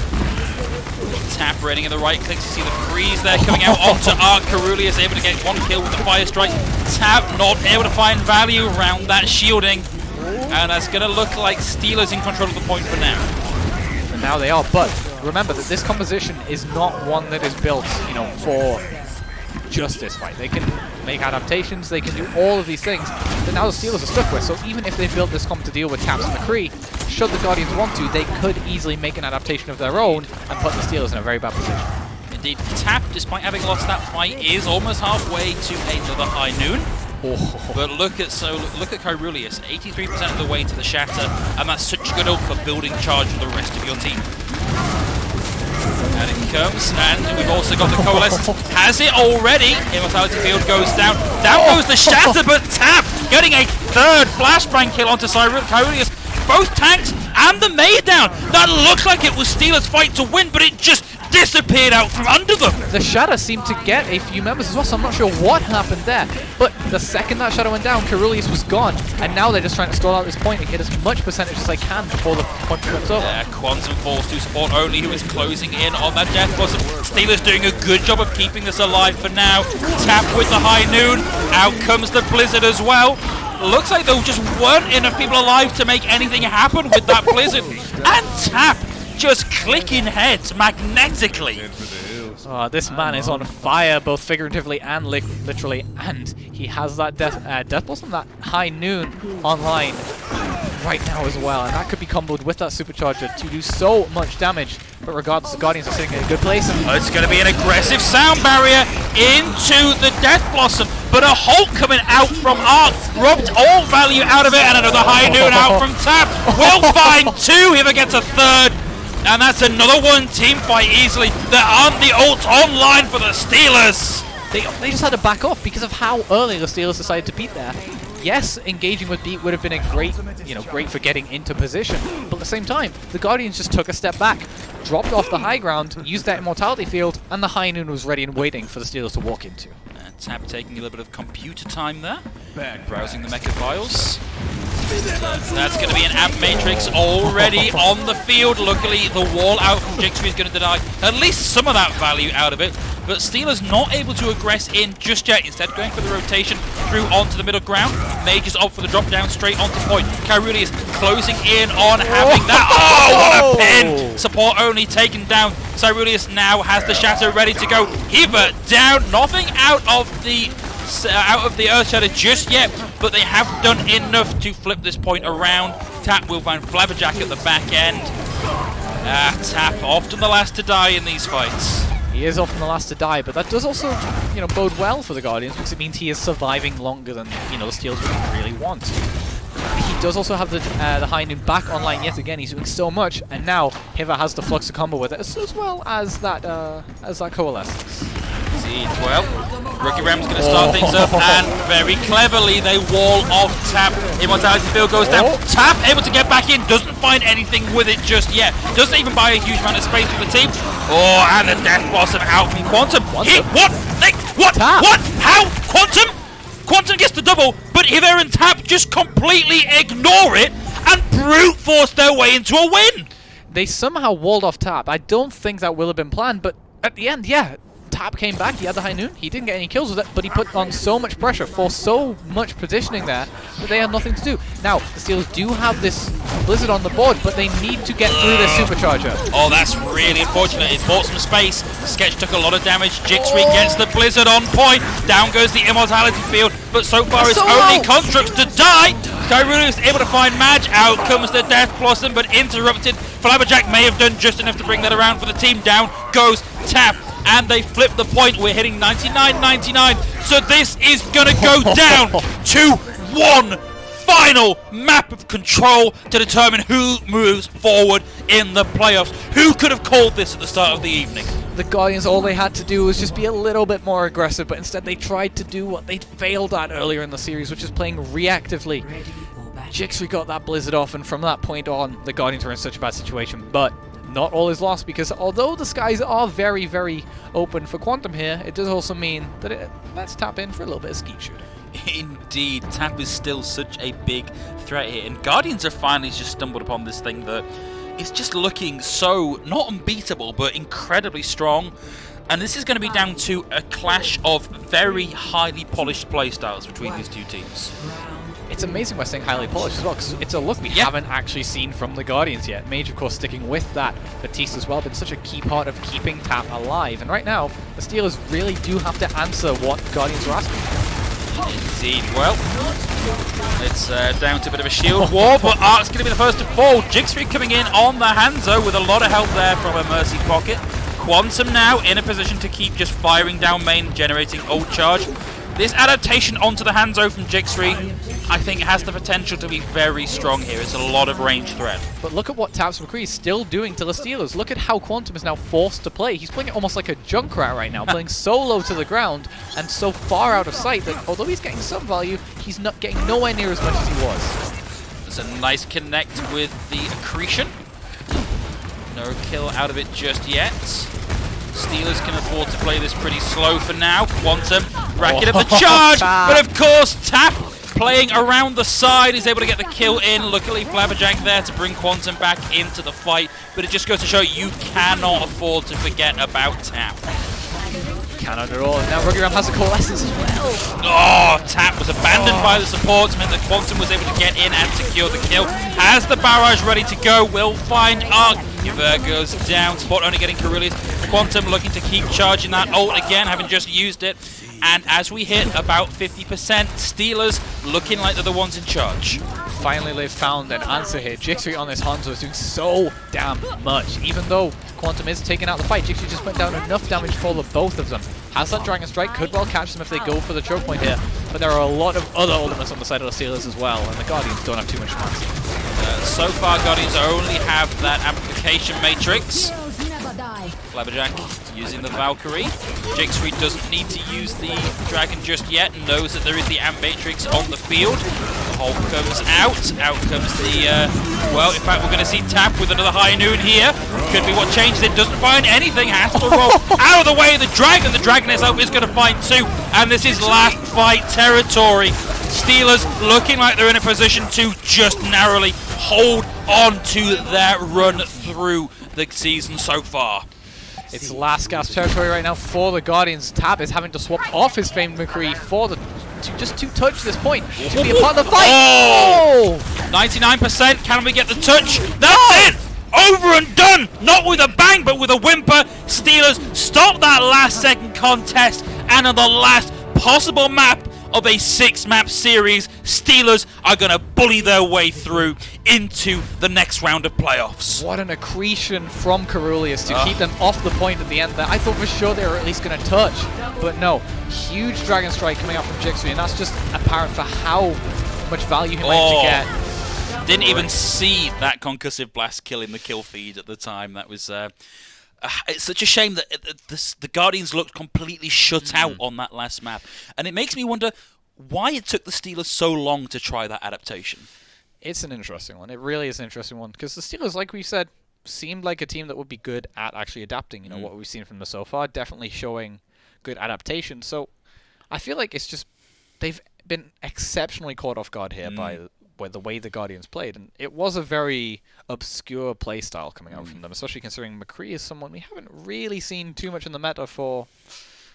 Really only ever brought out to try and deal with the Pharah, and it makes me wonder if that was sort of an accidental, okay, look, we've got to deal with Quantum, I'm just going to play McCree, and then suddenly it just seemed to do everything for them? It was weird. I mentioned why it actually worked. I mentioned that it just does such a good job of shutting down the enemy DPS. And we've mentioned time and time again, the Steelers DPS are up there as some of the best in Arena Clash right now. They are such a not only strong duo, but they're very well coordinated with each other, which is something that a lot of the duos would lack despite individual skill. And somehow, Tap did such a great job on that McCree to just shut them down no matter what they were playing, whether it be Pharah with his just very good aim, or whether it be Doomfist and Reaper with the flashbang. And he really required such an incredible amount of attention that for a long time the Steelers just didn't give him.